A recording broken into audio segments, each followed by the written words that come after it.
सो welcome welcome welcome, hello what's up, कैसे हैं आप सब interstar. So welcome everyone to this revision session of bank audit, जहां हम बैंक ऑडिट रिवाइज करने वाले हैं।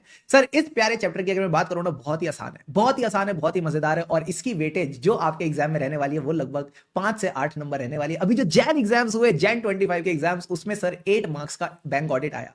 तो अगर 8 मार्क्स आपको फ्री के मिल रहे हैं और यही टॉपिक आपके सीए फाइनल लेवल पे भी काम आने वाला है, तो you should give the best for it, you should give the best for it. और बाकी मैं आपसे रिक्वेस्ट करूंगा, मेरे साथ एंड तक बने रहना, मेरे साथ एंड तक बने रहना। सारे के सारे concepts along with the questions आपके इस रिवीजन में कवर हो जाएंगे।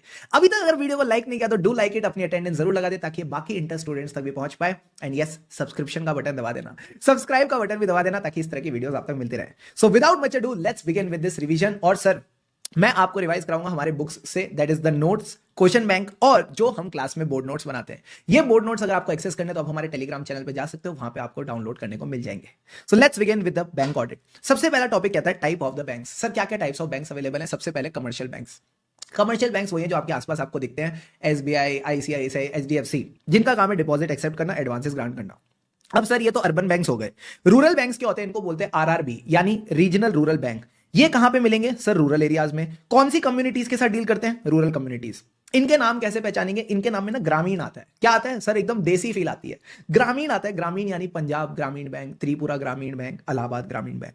फिर आते हैं सर कोऑपरेटिव बैंक। नाम से पता चल रहा है ये बैंक तो है, बट ये कंपनीज एक्ट वाले नहीं है, कोऑपरेटिव सोसाइटी एक्ट वाले हैं। So these are on the basis of cooperative principles and registered under cooperative societies act. ये किसको कैटर करते हैं सर? ये भी देसी है, ये भी एग्रीकल्चरल और रूरल सेक्टर को कैटर करते हैं। अब इसके नाम में कोऑपरेटिव आता है, जैसे Gujarat state cooperative bank, Chhattisgarh राज्य सहकारी बैंक मार्यादित। ओ माय गॉड सर, क्या नाम है? छत्तीसगढ़ राज्य सहकारी बैंक मार्यादित। सहकारी is just a Hindi version of cooperative, मार्यादित मींस लिमिटेड। ठीक है, तो ये बेसिक बात ध्यान रखना। फिर आते sir payment bank. Payment bank यानी पेटीएम करो। नाम से ही पता चल रहा है ये लोगों से डिपॉजिट्स तो ले सकते हैं, बट एडवांसेस नहीं, सिर्फ पेमेंट के काम आ सकते हैं। इन बैंक से सिर्फ आप पेमेंट्स वगैरह करवा सकते हो और कुछ नहीं कर सकते। तो payment is a new type of bank. They can accept restricted deposit, but they can't issue any loans, can't give any credit card. These are Paytm और एयरटेल पेमेंट बैंक। लास्ट में हम सबके फेवरेट दो banks, development banks और small finance bank. Development से समझ आ रहे क्या डेवलप करते हैं? Infrastructure facilities. जो भी इंफ्रास्ट्रक्चर फैसिलिटीज के लिए लोन्स होते हैं वो ये बैंक्स देते हैं, जिसमें आ जाती है हमारी आईएफसीआई, आईडीबीआई और सिडबी। आईएफसीआई यानी infrastructure finance corporation of India, infrastructure development bank of India, small industries development bank of India. तो जहां भी डेवलपमेंट इंफ्रास्ट्रक्चर की फील है, चुपचाप डेवलपमेंट बैंक समझ लेना। एंड लास्ट में आते हैं स्मॉल फाइनेंस बैंक। ये बैंक छोटे नहीं है, ये बैंक छोटे नहीं है, ये छोटे बिजनेसेस की हेल्प करते हैं। जो छोटे बिजनेसेस की कोई हेल्प नहीं करता, ये लोग उसकी हेल्प करते हैं। तो दे provide the banking facilities for unserved unorganised sectors like farmers, small units. Example, AU small finance bank, Equitas small finance bank. तो फटाफट सारे के सारे बच्चे अपने नोट्स पे आ जाओ एंड एक बार क्विकली यहां से रिवाइज कर लेते हैं। Commercial banks number of products and services देते हैं, accept the deposit, grant the advances. Regional rural bank rural areas में रूरल कम्युनिटीज की मदद करते हैं। सबके नाम में आ जाएगा ग्रामीण। ठीक है sir. Cooperative bank cooperative principles follow करते हैं, कोऑपरेटिव सोसाइटी एक्ट में आते हैं। गुजरात एंड छत्तीसगढ़ राज्य सहकारी बैंक मार्यादित। पेमेंट बैंक नए नए बैंक हैं, डिपॉजिट्स ले सकते हैं, लोन्स नहीं दे सकते, क्रेडिट कार्ड नहीं दे सकते। पेमेंट्स किसके थ्रू हो सकती है? ये आपको डेबिट कार्ड दे सकते हैं, इंटरनेट दे सकते हैं, मोबाइल बैंकिंग दे सकते हैं, इसके थ्रू आप पेमेंट्स कर लो। Airtel, India Post payment and Paytm payment bank. Development bank का काम है इंफ्रास्ट्रक्चर डेवलपमेंट के लिए पैसे देना, जैसे industrial finance corporation of India, industrial development bank of India, SIDBI small industries development bank of India. Then last में आते हैं small finance bank. They provide the finance facilities for small and micro business unit and small farmers like Equitas and AU. Clear है सारे? हाँ sir. इनका पूरा का पूरा रट्टा लगाने मत बैठ जाना, you should just be aware about कौन से बैंक्स क्या क्या काम करते हैं। ये बेसिक्स की अंडरस्टैंडिंग आपको होनी चाहिए। अब सर आता है रिजर्व बैंक ऑफ इंडिया, हम सबका बैंकों का बैंक। कौन सा बैंक? आरबीआई। अब सर आरबीआई का काम क्या है? बैंकिंग सिस्टम को बनाना, उसका ख्याल रखना और उसको रेगुलेट करना। तो यहां पे आपको कुछ बेसिक्स पता होना चाहिए। Development and supervision of the constituents of Indian financial system. Constituents मतलब बैंक्स और एनबीएफसी की बात है, उनको डेवलप करेंगे, सुपरवाइज करेंगे और उनको रेगुलेट भी करेंगे, वो ठीक से काम कर रहे हैं कि नहीं। अगर कोई बैंक गड़बड़ कर रहा है तो उसका लाइसेंस कैंसिल हो सकता है। ठीक है सर। इसके अलावा ये पॉलिसीज बनाते हैं, monetary policy, credit policy with the central government. तो ये तीन बेसिक बातें आपको समझ आनी चाहिए।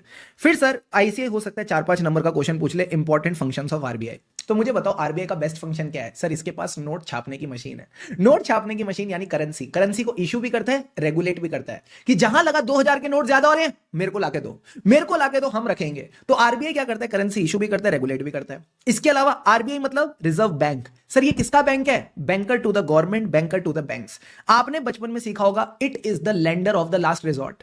Lender of the last resort यानी बैंक्स ने सबसे पैसा मांगा, नहीं मिल रहा, तो आखिरी में आरबीआई से पैसे मांगो, lender of the last resort. And आखिरी में regulate the activities of the bank, जो यहां पे भी मैंने आपको बोला था। तो 3 फंक्शन ध्यान रखना, करेंसी वाले 2, उसके बाद बैंकर वाले 2 और रेगुलेट करने वाले, ये इसके 5 फंक्शंस टोटल में हो गए। क्लियर है बॉस? क्लियर है सर। अब सर एक बात बताओ, जब भी मैं बैंक ऑडिट करने जाऊंगा तो कौन सी खास बातें हैं जिनका मुझे ध्यान रखना है? These are called the peculiarities involve. आ जाओ एक बार पेक्यूलैरिटीज रिवाइज करते हैं, एकदम फ्लो में चलना, ठीक है सर। ये कहता है आज की डेट में जो बैंकिंग ट्रांजैक्शंस हैं बढ़ती जा रही हैं। मैंने कहा सिर्फ ट्रांजैक्शंस ही नहीं, प्रोडक्ट्स एंड सर्विसेज भी बढ़ते जा रहे हैं। कोई यूपीआई आ गया, कोई हमारी नेट बैंकिंग में अलग ट्रांजैक्शंस चल रही हैं, कोई आरटीजीएस कर रहा है, कोई क्रेडिट कार्ड से पेमेंट कर रहा है। प्रोडक्ट्स और सर्विसेज बढ़ते जा रहे हैं, तो ट्रांजैक्शंस भी बढ़ रही है, प्रोडक्ट्स और सर्विसेज भी बढ़ रही है। क्यों? क्योंकि सबके हाथ में नेट बैंकिंग है, मोबाइल बैंकिंग है, ड्यू टू टेक्नोलॉजी। तो पहले बोलना ट्रांजैक्शन ज्यादा है, फिर बोलना प्रोडक्ट ज्यादा है, फिर बोलना क्यों ज्यादा है? टेक्नोलॉजी आ गई। सर ये तो सारी ऑनलाइन की दुनिया है, मैं कह रहा हूं ऑफलाइन में भी हर गली नुक्कड़ पे बैंक की ब्रांचेस खुल चुकी है। That is wide geographical spread of the banks. Clear है? क्लियर है सर। जैसे ही पॉइंट्स खत्म हो जाए, ऊपर देखना, ऊपर किसकी नजर है? आरबीआई की, यानी strict vigilance by the regulator. तो एज अ बैंक ऑडिटर आपने ये चीज भी ध्यान रखनी कि आरबीआई की क्या क्या रेगुलेशंस है, ठीक है। तो ये कुछ 5 खास बातें हैं जिनका आप ध्यान रख के चलोगे। तो फटाफट एक बार अपने नोट्स पे आओ, आ गए सर। तो इसमें ये बात करते हैं कौन कौन सी पेक्यूलैरिटीज इन्वॉल्व हैं। तो पेक्यूलैरिटीज में सबसे पहले क्या बोलेंगे? ट्रांजैक्शन ज्यादा है, प्रोडक्ट ज्यादा है। क्यों? क्योंकि टेक्नोलॉजी यूज हो रही है। अब ऑफलाइन में आप बोलोगे wide geographical spread of network, and last में सबसे ऊपर strict vigilance by the banking regulator. हो सकता है ऐसे यहां से 4 से 5 नंबर का क्वेश्चन पूछ ले, तो इसको समझ के चलना। इसके अलावा सर ये सारा रेगुलेटरी फ्रेमवर्क है, ये जितने भी एक्ट्स हैं इनको बस रीड करके चलना, that's all that you need to know. अब आती है सर सवाल बैंक ऑडिट की अप्रोच। हमारे बैंक ऑडिट में क्या अप्रोच हमको फॉलो करनी है? तो पहले आ जाओ फटाफट समझते हैं क्या क्या समझना है। ये कहते हैं बैंक ऑडिट के अप्रोच में सबसे पहले तो प्लान बनाओ। किसके बेसिस पे? 4 चीजों को ध्यान में रखते हुए, इधर देखो, 4 चीजों को ध्यान में रखते हुए सबसे पहले आपको बैंक के ऑपरेशंस के बारे में पता होना चाहिए। उन ऑपरेशंस में क्या इनहेरेंट रिस्क है, क्या कंट्रोल रिस्क है, क्या इनहेरेंट रिस्क है, क्या कंट्रोल रिस्क है, एंड ओवरऑल ऑडिट रिस्क क्या है। ओवरऑल ऑडिट रिस्क क्या है? ये चारों बातें पता होनी चाहिए। तो सबसे पहले आप अंडरस्टैंड करोगे क्या इनके ऑपरेशंस हैं, उन ऑपरेशंस में क्या एडवर्स फीचर्स है यानी इनहेरेंट रिस्क। उसके बाद जो इन्होंने कंट्रोल्स लगाए इसको डील करने के लिए, क्या लेवल ऑफ कंप्लायंस है based on the previous reports. और अगर आपको लगता है ये लोग कंप्लाई नहीं करते, there is a breach of control, plus जो आपको ट्रेनिंग दी गई थी यानी फेमिलराइजेशन एक्सरसाइज हुई थी, उसके हिसाब से आपने ऑडिट रिस्क निकालनी है। सर ये तो बहुत ही आसान टॉपिक है। हाँ, understand the operations, inherent risk, control risk, audit risk. Inherent risk का दूसरा नाम एडवर्स फीचर, कंट्रोल रिस्क मतलब लेवल ऑफ कंप्लायंस, अगर कंप्लायंस नहीं है तो कंट्रोल रिस्क ज्यादा होगी, और आखिरी में audit risk based on the breach of controls and familiarisation exercise. इजी पीजी सर। फिर शुभम सर ने आपको एक टॉपिक पढ़ाया कंट्रोल एनवायरनमेंट। कंट्रोल एनवायरनमेंट में क्या करेंगे सर? हम इनके कंट्रोल्स को समझने की कोशिश करेंगे। कैसे? सवाल पूछ के। पहला सवाल क्या पूछेंगे? Interrogative questions. Who let the dogs out? Who का मतलब है कौन कंट्रोल परफॉर्म करता है, कौन कंट्रोल परफॉर्म करता है, और जो भी बंदा कंट्रोल परफॉर्म करता है क्या उसके पास नॉलेज और अथॉरिटी है, ठीक है सर। फिर पूछेंगे व्हाट का मतलब है what is the evidence available. What is the evidence available, ये दिखाने के लिए कि कंट्रोल एक्चुअल में परफॉर्म हुआ। सर इसी से मिलता जुलता एक और पॉइंट है वेयर, जो एविडेंस है ये कहां मिलेगा, where is the evidence available, क्या ये आगे भी मिलेगा यानी इट इज रिटेन, और अगर आप रिटेन करते हो तो क्या ये एक्सेसिबल है for the purpose of audit. तो 3 सवाल पूछ लिए, हु, व्हाट, वेयर। अब पूछो व्हेन का मतलब है किस फ्रीक्वेंसी से कंट्रोल परफॉर्म करते हैं, और क्या ये फ्रीक्वेंसी काफी है टू प्रिवेंट, डिटेक्ट और correct the risk of material misstatement. 4 option, जल्दी बताओ क्या क्या पूछ लिया। हु, व्हाट, वेयर, व्हेन हो गया। अब लास्ट में पूछो हाउ का मतलब है how the control is perform, क्या कंट्रोल एक्टिविटीज हैं, क्या ये कंट्रोल एक्टिविटीज बाईपास हो सकती है। बाईपास हो सकती है यानी सपोज एक ट्रांजैक्शन है जिसको 2 लोगों को अप्रूव करना है, मिस्टर ए और मिस्टर बी, ठीक है सर। अब ये तो कंट्रोल एक्टिविटी होगी कि 2 लोग अप्रूव करेंगे। सर ऐसा भी तो हो सकता है एक ही बंदा एक ही कंप्यूटर में 2 अकाउंट क्रिएट कर ले, एक अपना अकाउंट और दूसरे का अकाउंट, और वही बंदा 2 अकाउंट से उस ट्रांजैक्शन को अप्रूव कर दे, दोनों अकाउंट खोल के खुद ही ट्रांजैक्शन को अप्रूव कर दे, तो क्या कंट्रोल एक्टिविटीज बाईपास हो जाएंगी? हाँ सर, इस बंदे ने तो अप्रूव ही नहीं किया, इसी ने खुद ही दोनों अकाउंट्स बना के अप्रूव कर दिया। So do you think it can B bypass? Yes sir. तो अगर बाईपास होता है तो चेक करो कैसे डिटेक्ट होगा, क्या इसके लिए जब भी डिटेक्शन होगी तो कैसे चीजें रिजॉल्व होंगी और कितने टाइम में रिजॉल्व करना जरूरी है। तो ये सब प्यारे प्यारे मीठे मीठे आप सवाल पूछोगे, who, what, where, when and last में how the control is being perform. क्या ये कंट्रोल एनवायरमेंट्स के पॉइंट्स क्लियर हैं? Yes sir. अब पानी के दो दो घूंट लगा लो, अब पानी के दो दो घूंट लगा लो। अब हमारा फेवरेट टॉपिक आने वाला है, इंगेजमेंट टीम डिस्कशंस, आरटीपी नवंबर 21, जुलाई 21, नवंबर 19, जल्दी आपके एग्जाम सेंटर्स में।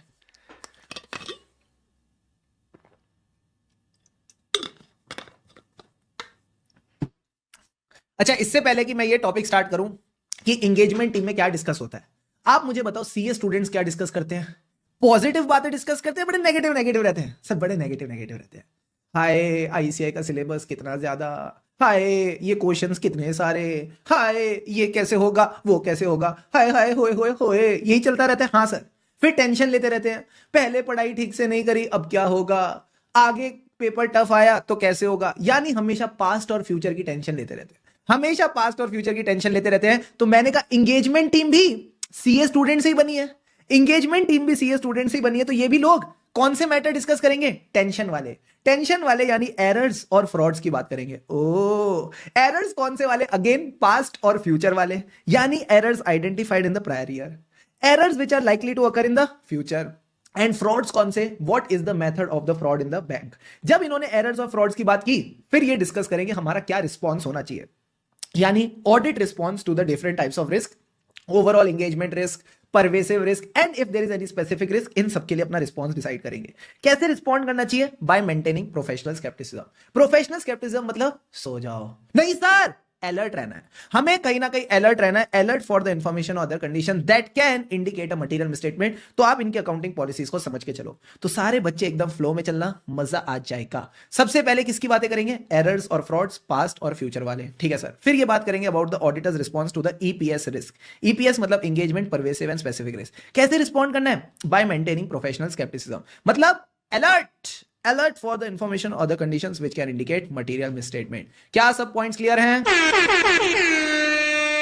यस सर, एकदम अच्छे से। तो यहां आपका एंगेजमेंट टीम डिस्कशन वाला पूरा टॉपिक कंप्लीट हो जाता है, प्लीज इसको इग्नोर मत करना। अब आ जाओ, इसका फायदा क्या होगा, इस पूरी डिस्कशन का फायदा क्या होगा, तो मुझे बताओ। अगर आप ये चीजें डिस्कस कर रहे हो तो आपका फोकस किस एरिया पे जाएगा? एरर्स पे या फ्रॉड्स पे? सर एरर तो गलती से हो गए, हम फोकस करेंगे फ्रॉड पे, हम कहीं ना कहीं फोकस कर पाएंगे फ्रॉड पे। तो मैंने कहा सबसे पहला फायदा यही है, specific emphasis to the financial statement material misstatement due to fraud. आपका सीधा सीधा फोकस फ्रॉड पे जाएगा, एंड अगर फ्रॉड पे फोकस करोगे तो उस हिसाब से रिस्पॉन्ड भी कर पाओगे to the fraud risk including the EPS risk. EPS मतलब engagement, pervasive and specific risk. अब सर फ्रॉड को रिस्पॉन्ड करने के लिए किसको लेके आए? Experience team members and specialist, experience team members and specialist. तो यही कह रहा है, engagement partner will delegate the work to experience team members and decide the audit procedure and he will involve the specialist to address the fraud risk. ये हमारा फायदा वाला part complete. Awesome awesome sir. अब कुछ छोटे छोटे point ध्यान रखना, form and content of financial statement. हमारे कंपनीज एक्ट वालों का क्या होता है? शेड्यूल 3। हमारा जो शेड्यूल 3 है, यहां पे भी वैसे ही एक थर्ड शेड्यूल है, ठीक है सर। फॉर्म ए, फॉर्म बी। फॉर्म ए मतलब बैलेंस शीट, फॉर्म बी मतलब पीएनएल अकाउंट। एमसीक्यू में आ सकता है, ध्यान रखना। फिर appointment of auditor. Banking company का जैसे कंपनी का होता है AGM by the share holder, nationalise bank यानी गवर्नमेंट वाले बैंक, बोर्ड ऑफ डायरेक्टर। अब सर अगर मैं बात करूं रीजनल रूरल बैंक, क्योंकि ये रूरल एरियाज में, हम नहीं जा रहे अपॉइंट करने, इनको बोलो खुद ही कर ले। हम नहीं जा रहे अपॉइंट करने, इनको बोलो खुद ही कर ले, यानी बैंक खुद करेगा, हमें जाने का मन नहीं है। अब सर क्योंकि ये छोटे बैंक्स हैं, रीजनल रूरल बैंक्स हैं, इनको सेंट्रल गवर्नमेंट का अप्रूवल लेना पड़ता है। They need the approval by the central government. पहले दो केसेस में ध्यान रखना, बैंकिंग कंपनी, नेशनलाइज बैंक, दोनों केसेस में आरबीआई का अप्रूवल भी लगेगा, ठीक है सर।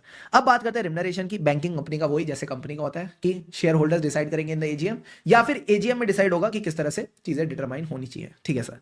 अगर मैं बोलूं नेशनलाइज बैंक और एसबीआई गवर्नमेंट वाले हैं, रिम्यूनरेशन है, रिम्यूनरेशन मतलब पैसा, तो पैसा कौन देता है? किसके पास है नोट छापने की मशीन? आरबीआई के पास। तो आरबीआई इसकी रिम्यूनरेशन अप्रूव करेगा। इस लॉजिक से ध्यान रखना, बहुत अजीब सा लॉजिक है बट ऐसे याद रहेगा। अब सर आरबीआई बड़ा आदमी है, छोटा है? बड़ा है। तो बड़े लोग कभी भी अप्रूवल नहीं लेते, बड़े लोग कभी भी अप्रूवल नहीं लेते, तो ये क्या करेगा? Consultation with the central government. यहां पे कंसल्टेशन आएगा विद द सेंट्रल गवर्नमेंट। अब बात करते हैं सर रिपोर्टिंग की। बहुत सिंपल सिंपल टॉपिक्स है। जो भी नेशनलाइज बैंक की रिपोर्ट है वो सेंट्रल गवर्नमेंट के पास जाएगी। अब सर इसमें क्या आएगा? पहले दो पॉइंट्स तो वही है जो हम सेक्शन 143 सबसेक्शन 3 में पढ़ते हैं कंपनी की रिपोर्ट में। क्या इंफॉर्मेशन एक्सप्लेनेशन मिली सर। क्या बुक्स ऑफ अकाउंट्स और returns from the branches check करी सर। फिर आपने थर्ड पॉइंट याद रखना है, थर्ड पॉइंट उसी को याद रहेगा जो पावरफुल बच्चा है। पावरफुल बच्चा यानी whether the transaction of the bank are within the bank powers, and fourth point is any other matter. ठीक है, इस तरह से 4 पॉइंट्स पे रिपोर्टिंग होती है। इस पे क्वेश्चन भी आया हुआ है, इसको ध्यान रखना। फिर आता है sir long form audit report. अब sir long form audit report कैसी होती है? मैंने कहा बहुत ही बड़ी होती है, बहुत ही बड़ी होती है। तो बच्चा आके मेरे को कहता है सर ये देनी क्यों है, ये देनी क्यों है? तो मैंने कहा it is required by the terms of appointment. अब इसमें क्या आएगा? जा पूछ के आ, है जा पूछ के आ, यानी the matters which are specified by RBI. तीसरी चीज कब तक देनी है सर? इतनी सारी चीजें कब तक भर के देनी है? तो ये आपको भर के देनी है। आपका हॉलीडे होमवर्क कब तक भर के देते थे? 30 जून। उसके बाद गर्मी की छुट्टियां खत्म, स्कूल शुरू। तो वैसे ये भी आपको गर्मी की छुट्टियां खत्म होने से पहले पहले देनी है, 30 जून तक देनी है। ठीक है सर। लास्ट में सर इतनी बड़ी रिपोर्ट है, इतनी बड़ी रिपोर्ट है, हमको इसकी समरी देनी चाहिए। हाँ देनी चाहिए, बट कंपलसरी नहीं है। देनी चाहिए बट कंपलसरी नहीं है। It is not required to give executive summary, still you may provide to mention the key observation. जो भी आपको गड़बड़े मिल रही है एंटिटी के कंट्रोल्स वगैरह में, तो आप दे सकते हो। तो 4 बातें ध्यान रखना, क्यों देनी है, क्या आएगा, कब तक देनी है, एंड क्या समरी देने की नीड है। क्यों देनी है? टर्म्स ऑफ अपॉइंटमेंट में लिखा है। क्या आएगा? जा पूछ किया, आरबीआई बताएगा। थर्ड पॉइंट कब तक देनी है? 30th June every year. And last point is executive summary is not required, still the auditor may give to bring out the key observations. Clear है बॉस? क्लियर है सर। तो यहां पे हमारा ऑडिट रिपोर्ट वाला टॉपिक हो गया, MTP अक्टूबर 18, फिर एलएफएआर भी हो गया, ये भी डन। अब आते हैं सर लास्ट के 2 रिपोर्टिंग वाले पार्ट जो हमने कवर करे, रिपोर्टिंग ऑफ फ्रॉड और additional reports to be issued generally. सारे बच्चे पानी के 2-2 घूंट लगाओ एंड चैट बॉक्स पे रेडी, कम ऑन।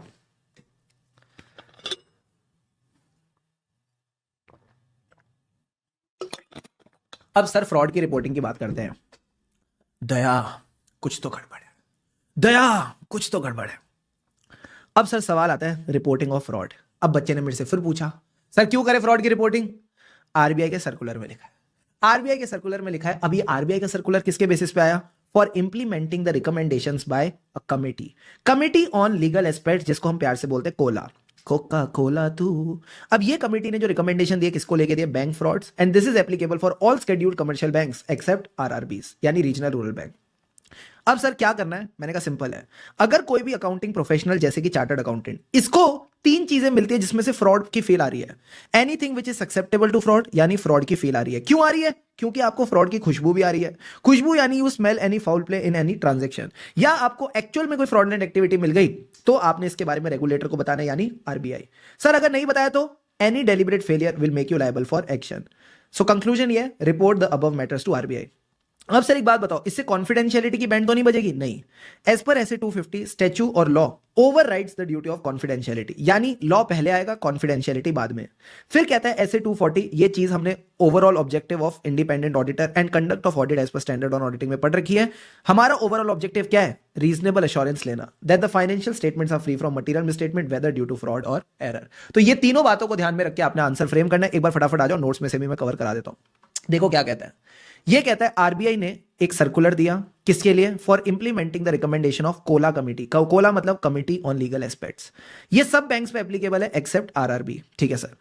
ये कहता है अकाउंटिंग और ऑडिटिंग प्रोफेशन की क्या लायबिलिटी है। तो जब भी कोई अकाउंटिंग प्रोफेशनल यानी सीए कोई भी ऑडिट कर रहा हो, इंटरनल ऑडिट, एक्सटर्नल ऑडिट, या किसी इंस्टीट्यूशन ने कोई ऑडिट करने को कहा है, कोई भी ऑडिट चल रहा है और इसको 3 चीजें मिलती है, चांसेस ऑफ फ्रॉड, फ्रॉड की खुशबू, या फ्रॉडलेंट एक्टिविटी, चुपचाप रेगुलेटर को बताओ। अगर नहीं बताओगे तो एक्शन होगा। तो कंक्लूजन है report the above matters to RBI. फिर सर क्या कॉन्फिडेंशियलिटी की बैंड नहीं बजेगी? नहीं। Duty of confidentiality is overridden by the law, law ऊपर, कॉन्फिडेंशियलिटी नीचे। फिर ऐसे 250 कहता है, 240 कहता है रीजनेबल एश्योरेंस लो that financial statements are free from material misstatement whether due to fraud और एरर। अब सर एक बात बताओ, क्या एज अ ऑडिटर अब मुझे बैंक की सारी ट्रांजेक्शन चेक करनी है? सारी की सारी ट्रांजेक्शन चेक करनी है? नहीं।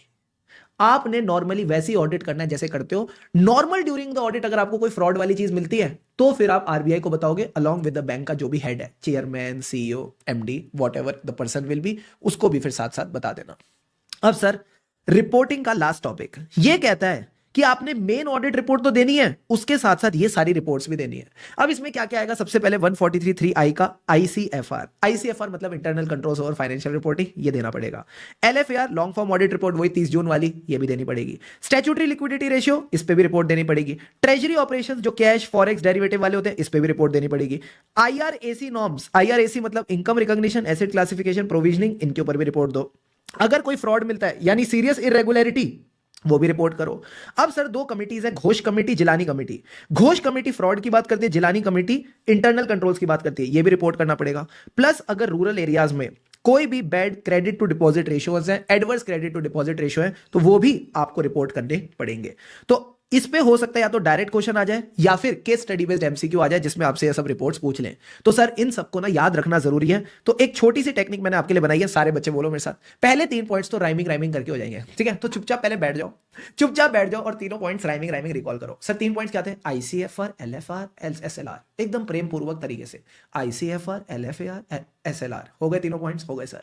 अब आप बैठे हो मतलब सिट। सिट मतलब serious irregularity, income recognition, asset classification, जैसी क्लासिफिकेशन वैसी प्रोविजनिंग, ये सब हम आगे रिवाइज करेंगे। And T for treasury operation, इन पे भी रिपोर्ट देनी है। अब सर जब आप बैठे हो तो आपको दे दिया गया घोष और जिलानी। जो वेजिटेरियन बच्चे हैं डोंट वरी, सिर्फ टेक्निक की बात हो रही है, ठीक है? तो घोष और जिलानी का क्या मतलब है? मैंने कहा घोष का मतलब है बकरे के साथ क्या हुआ? फ्रॉड।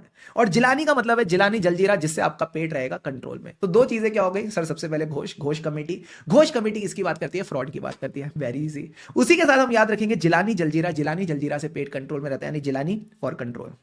गॉट इट और नॉट? Got it sir. और आखिरी में एक छोटा सा पॉइंट ध्यान रखना, ठीक है sir?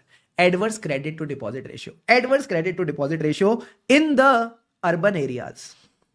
In the urban areas. Urban था? नो सर, ये चीज हमको रूरल एरियाज में देखनी है कि क्या ये रूरल एरियाज में प्रॉपर क्रेडिट दे रहे हैं या नहीं, ये हमको यहां पे देखते हुए चलना है। क्या ये पॉइंट क्लियर है? हाँ सर। तो यहां पे आपका रिपोर्टिंग वाला पूरा का पूरा part done done done done. I hope the reporting वाला part is crystal clear to all of you. So now we are going to begin with another important topic, that is advances. And भाई साहब जो bank audit है ना, सबसे important topic advances ही है। जितने भी टॉपिक्स है एडवांसेस के अंदर, इन सबको हमें अच्छे से करके चलना है। काफी चांसेस हैं कि इसी में से क्वेश्चन आएगा, ठीक है सर? अब बात करते हैं एडवांसेस क्या होता है। तो मैंने कहा एडवांसेस में कुछ नहीं होता, जो बैंक है वो कहीं ना कहीं मनी या क्रेडिट फैसिलिटी देता है to the borrower under agreement कि बोरोवर इसको लौटा देगा। अब सर जो एडवांसेस की क्लासिफिकेशन है, सारे के सारे पॉइंट सारे बच्चे इस चार्ट से मेरे साथ समझना, मजा आएगा। ये कहता है एडवांसेस की क्लासिफिकेशन 3 तरीके से हो सकती है, फंडिंग, सेक्टर और सिक्योरिटी। पहले फंडिंग वाला पॉइंट समझते हैं। फंडिंग में सर क्या होता है? मैंने कहा 2 तरह के एडवांसेस हैं, एक है असली, एक है नकली। असली मतलब फंडेड एडवांस, जिसमें एक्चुअली में फंड्स ट्रांसफर होते हैं। अब सर इसके एग्जांपल क्या क्या है? कोई टर्म लोन हो गया, कोई शॉर्ट टर्म लोन हो गए, like demand loan, crash credit, bank overdraft, bill discounting, staff loans, या फिर participation of the banks on risk sharing basis. ये एक कंसोर्टियम एडवांस होता है जो हम लेटर ऑन रिवाइज करेंगे, ठीक है सर? अब नॉन फंडेड की बात करते हैं। जैसा नाम वैसा काम, does not involve any transfer of funds, जैसे कि बैंक गारंटी। प्लस इसी तरह से बैंक एक और तरह की गारंटी देती है एक्सपोर्टर को, जिसको हम बोलते हैं लेटर ऑफ क्रेडिट। तो गारंटी वगैरह में कोई भी पैसा ट्रांसफर नहीं होता, सिर्फ नाम का एडवांस है, तो इसको बोलते हैं नॉन फंडेड एडवांस, ठीक है सर? अब बात करते हैं सेक्टर की। सर कौन से सेक्टर की बात हो रही है? यहां पे आपके गुड़गांव और नोएडा के सेक्टर की बात नहीं हो रही, ठीक है? यहां गुड़गांव और नोएडा के सेक्टर की बात नहीं हो रही, यहां बात हो रही है प्रायोरिटी सेक्टर की। तो आरबीआई कहता है कि कहीं ना कहीं हम गाइडलाइंस बनाएंगे कि आपने लैंडिंग करनी है प्रायोरिटी सेक्टर को। सर प्रायोरिटी सेक्टर का मतलब है आप पैसा दोगे देश के विकास के लिए, जैसे agriculture, micro small medium enterprises, जिनको कोई लोन नहीं देता, आपको लोन देना चाहिए, आपको इनको मोटिवेट करना चाहिए। एजुकेशन लोन, हाउसिंग लोन, इन सब चीजों के लिए आपको लोन देना चाहिए। सर आरबीआई जब अपनी गाइडलाइन देगा तो उसमें बताएगा क्या रेट ऑफ इंटरेस्ट लगाओ, क्या सर्विस चार्ज होना चाहिए, कैसे सैंक्शन करना है, कैसे रिजेक्शन करना है, फिर जब आप इनको लोन डिसबर्स करोगे तो उसका रजिस्टर में क्या क्या एंट्रीज होंगी, ये सब बातें बताएगा। आरबीआई इनको टारगेट्स भी देगा कि भाई अगर आप 100% लोन दे रहे हो तो 20% कम से कम मान लो प्रायोरिटी सेक्टर को देना है, बाकी आप बाकियों को दे दो। तो ये कुछ मीठी मीठी बातें हैं जिनको आपको ध्यान रख के चलना है। अब सर सिक्योरिटी की मैं बात करूं तो 2 तरह की सिक्योरिटी होती है, प्राइमरी और कोलेटरल। ये हमने कैसे समझी थी? सर हमने विकास के एग्जांपल से समझी। तो मान लो विकास ने बैंक से एक वर्किंग कैपिटल लोन लिया, ठीक है सर? जब ये वर्किंग कैपिटल लोन लेगा तो इसको सिक्योरिटी देनी पड़ेगी in the form of debtors and inventory. ये क्या बन गई? Primary security.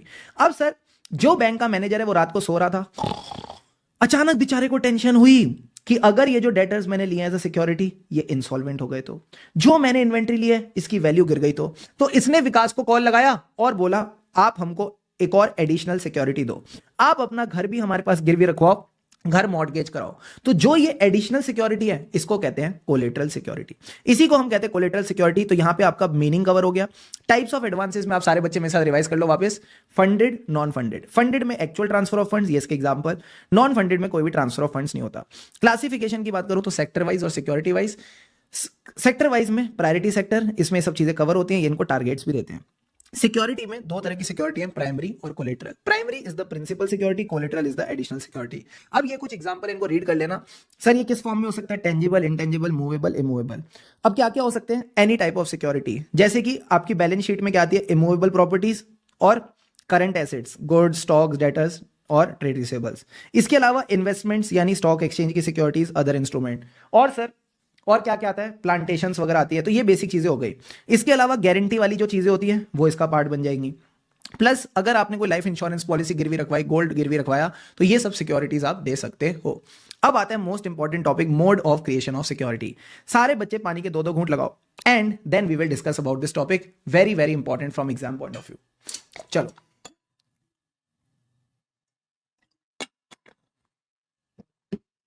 अब सर कौन कौन से मोड्स हैं, कौन कौन से मोड्स हैं जिनसे हम सिक्योरिटी क्रिएट कर सकते हैं? तो ये डिपेंड करेगा कौन सी टाइप ऑफ सिक्योरिटी है।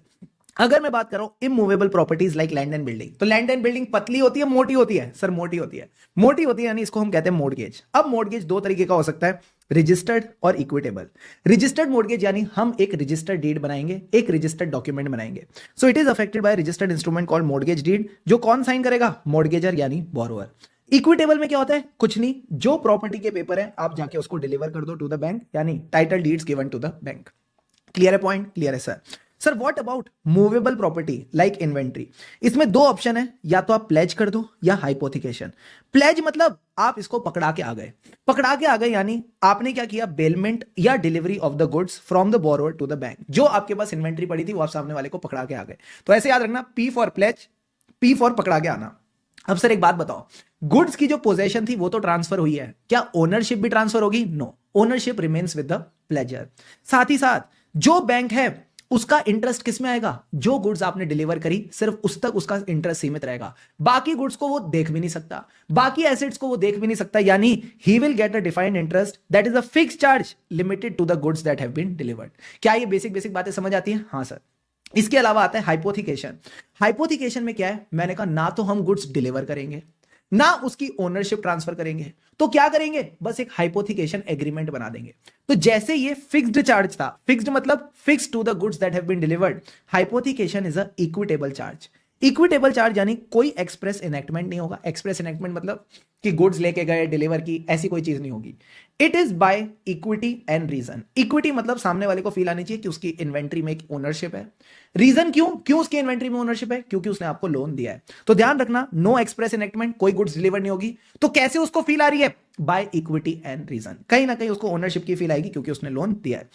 अब सर इक्विटेबल चार्ज क्रिएट कैसे होता है? By a hypothecation agreement. By a hypothecation agreement for movable securities. ना तो ओनरशिप जाएगी ना पोजेशन जाएगी।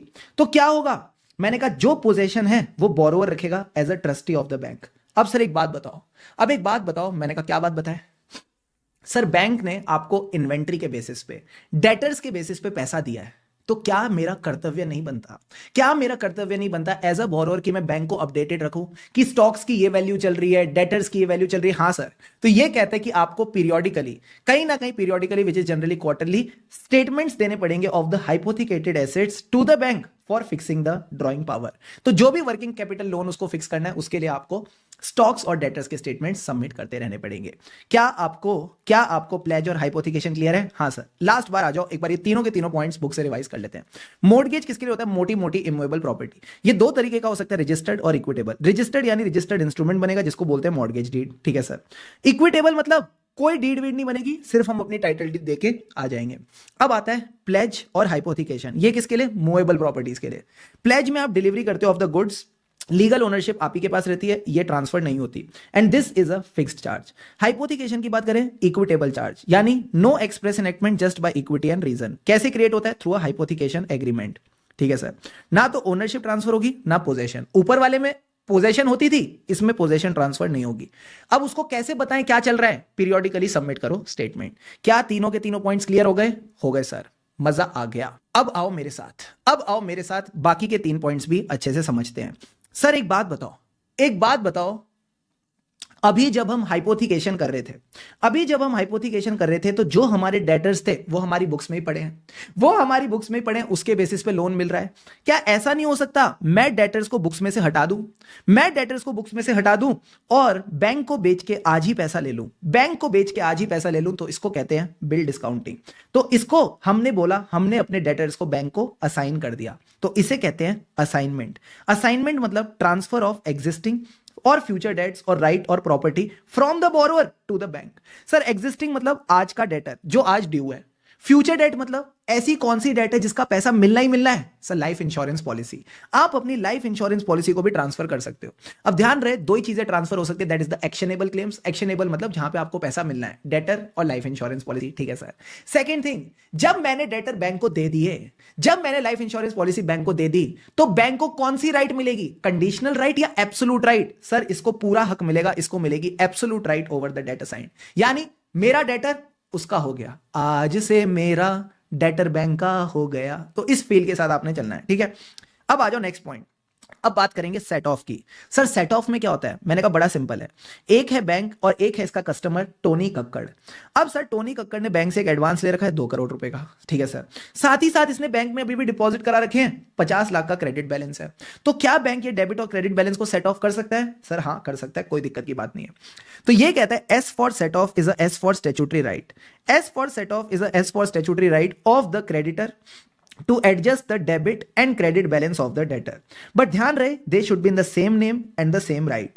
सेम राइट का मतलब है दोनों ही उसकी पर्सनल कैपेसिटी में होने चाहिए, ठीक है सर। अब सर एक बात बताओ, क्या जो डिपॉजिट है वो दिल्ली ब्रांच का हो सकता है और एडवांस मुंबई ब्रांच का? Answer is yes. फिर भी आप इसको सेट ऑफ कर सकते हो, क्योंकि for the purpose of set off all the branches are treated as the same entity, ठीक है सर। अगर डेट टाइम बाय डेट हो गई है तो भी क्या सेट ऑफ अलाउड है? Answer is yes. आप इसको रिकवर नहीं कर सकते बट सेट ऑफ तो कर ही सकते हो। Right of set off can be exercise for time बाय डेट ऑल्सो। तो ये जो छोटी छोटी बातें ध्यान रख के चलना। लास्ट में आते हैं lien, L for lien, L for legal charge. L for lien, L for legal charge जो आप क्रिएट करते हो with the consent of the borrower, ये आपको एक लीगल राइट देता है। ये लीगल चार्ज आपको एक लीगल राइट देता है कि आप सामने वाले के एसेट्स को हड़प सकते हो यानी सीज कर सकते हो, एंड उसको बेच सकते हो यानी डिस्पोज ऑफ कर सकते हो द एसेट्स अंडर लियन। तो ये आपको बेसिक बातें ध्यान रखनी है। अब सर ये पांचों पॉइंट्स कैसे ध्यान रखेंगे? मैंने कहा बड़ा सिंपल है, आपने बस ये फोटोज ध्यान में रखनी है। क्या फोटोज है? लस्सी पी के हिप्पो जैसे मोटे हो गए, तो L for lien which is a legal right to हड़प the asset and sell the asset. Assignment में क्या था? डेटर और इंश्योरेंस पॉलिसी को असाइन कर सकते हो। सेट ऑफ यानी डेबिट और क्रेडिट बैलेंस को सेट ऑफ कर दिया। प्लेज का मतलब क्या था? सर प्लेज का मतलब अगर आप पकड़वा के आ गए यानी जो इन्वेंट्री थी आपने सामने वाले को पकड़ा दी, ठीक है सर। हाइपोथिकेशन में क्या होता था? ना तो ओनरशिप दी ना पोजेशन दी, सिर्फ एक हाइपोथिकेशन एग्रीमेंट क्रिएट किया और उसको टाइमली बेसिस पे आपने रिटर्न्स वगैरह सबमिट की। मॉर्टगेज किसके लिए था? मोटी प्रॉपर्टी यानी लैंड और बिल्डिंग। क्लियर है पॉइंट्स? क्लियर है सर।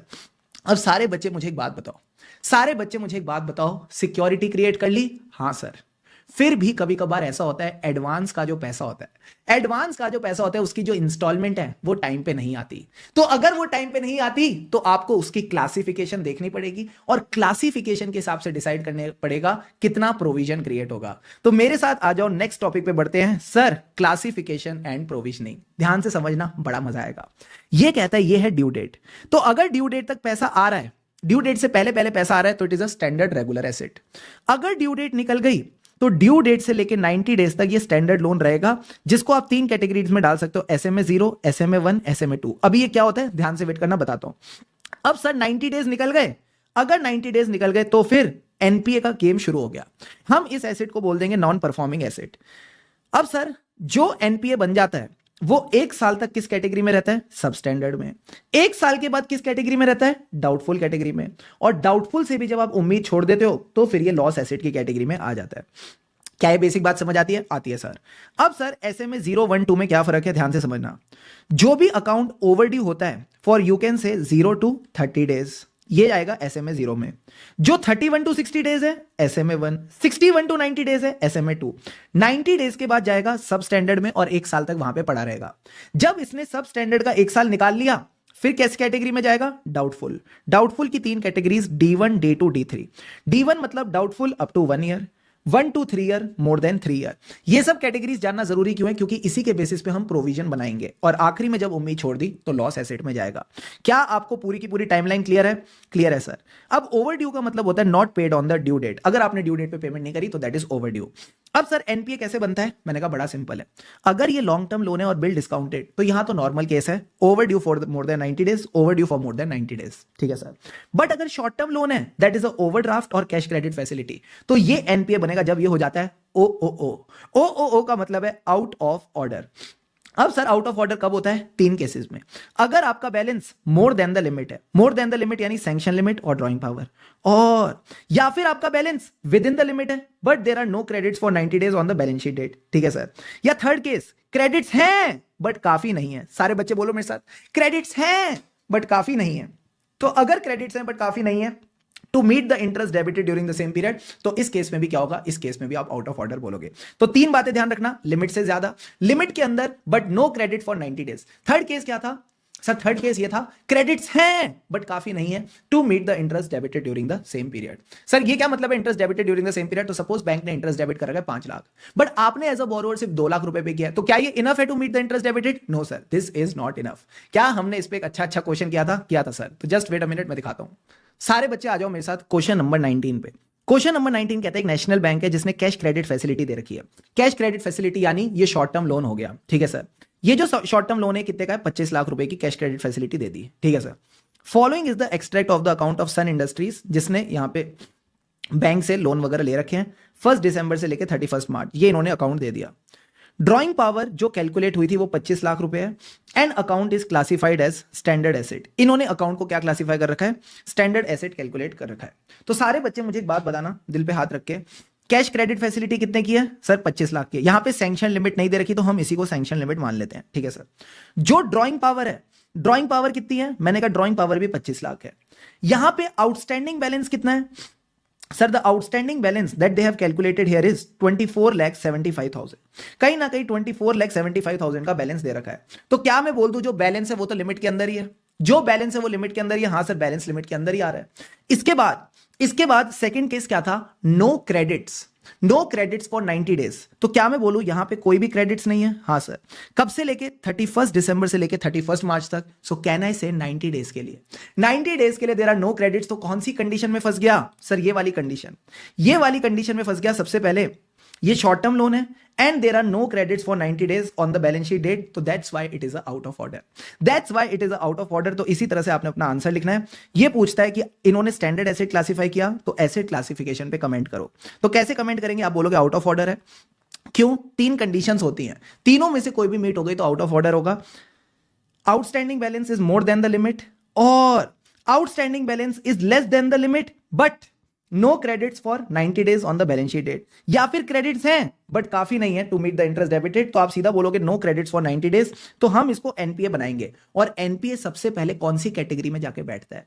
जो भी एनपीए बनता है वो सबसे पहले कौन सी कैटेगरी में बैठता है? मैंने कहा सबसे पहले वो सब स्टैंडर्ड में बैठता है।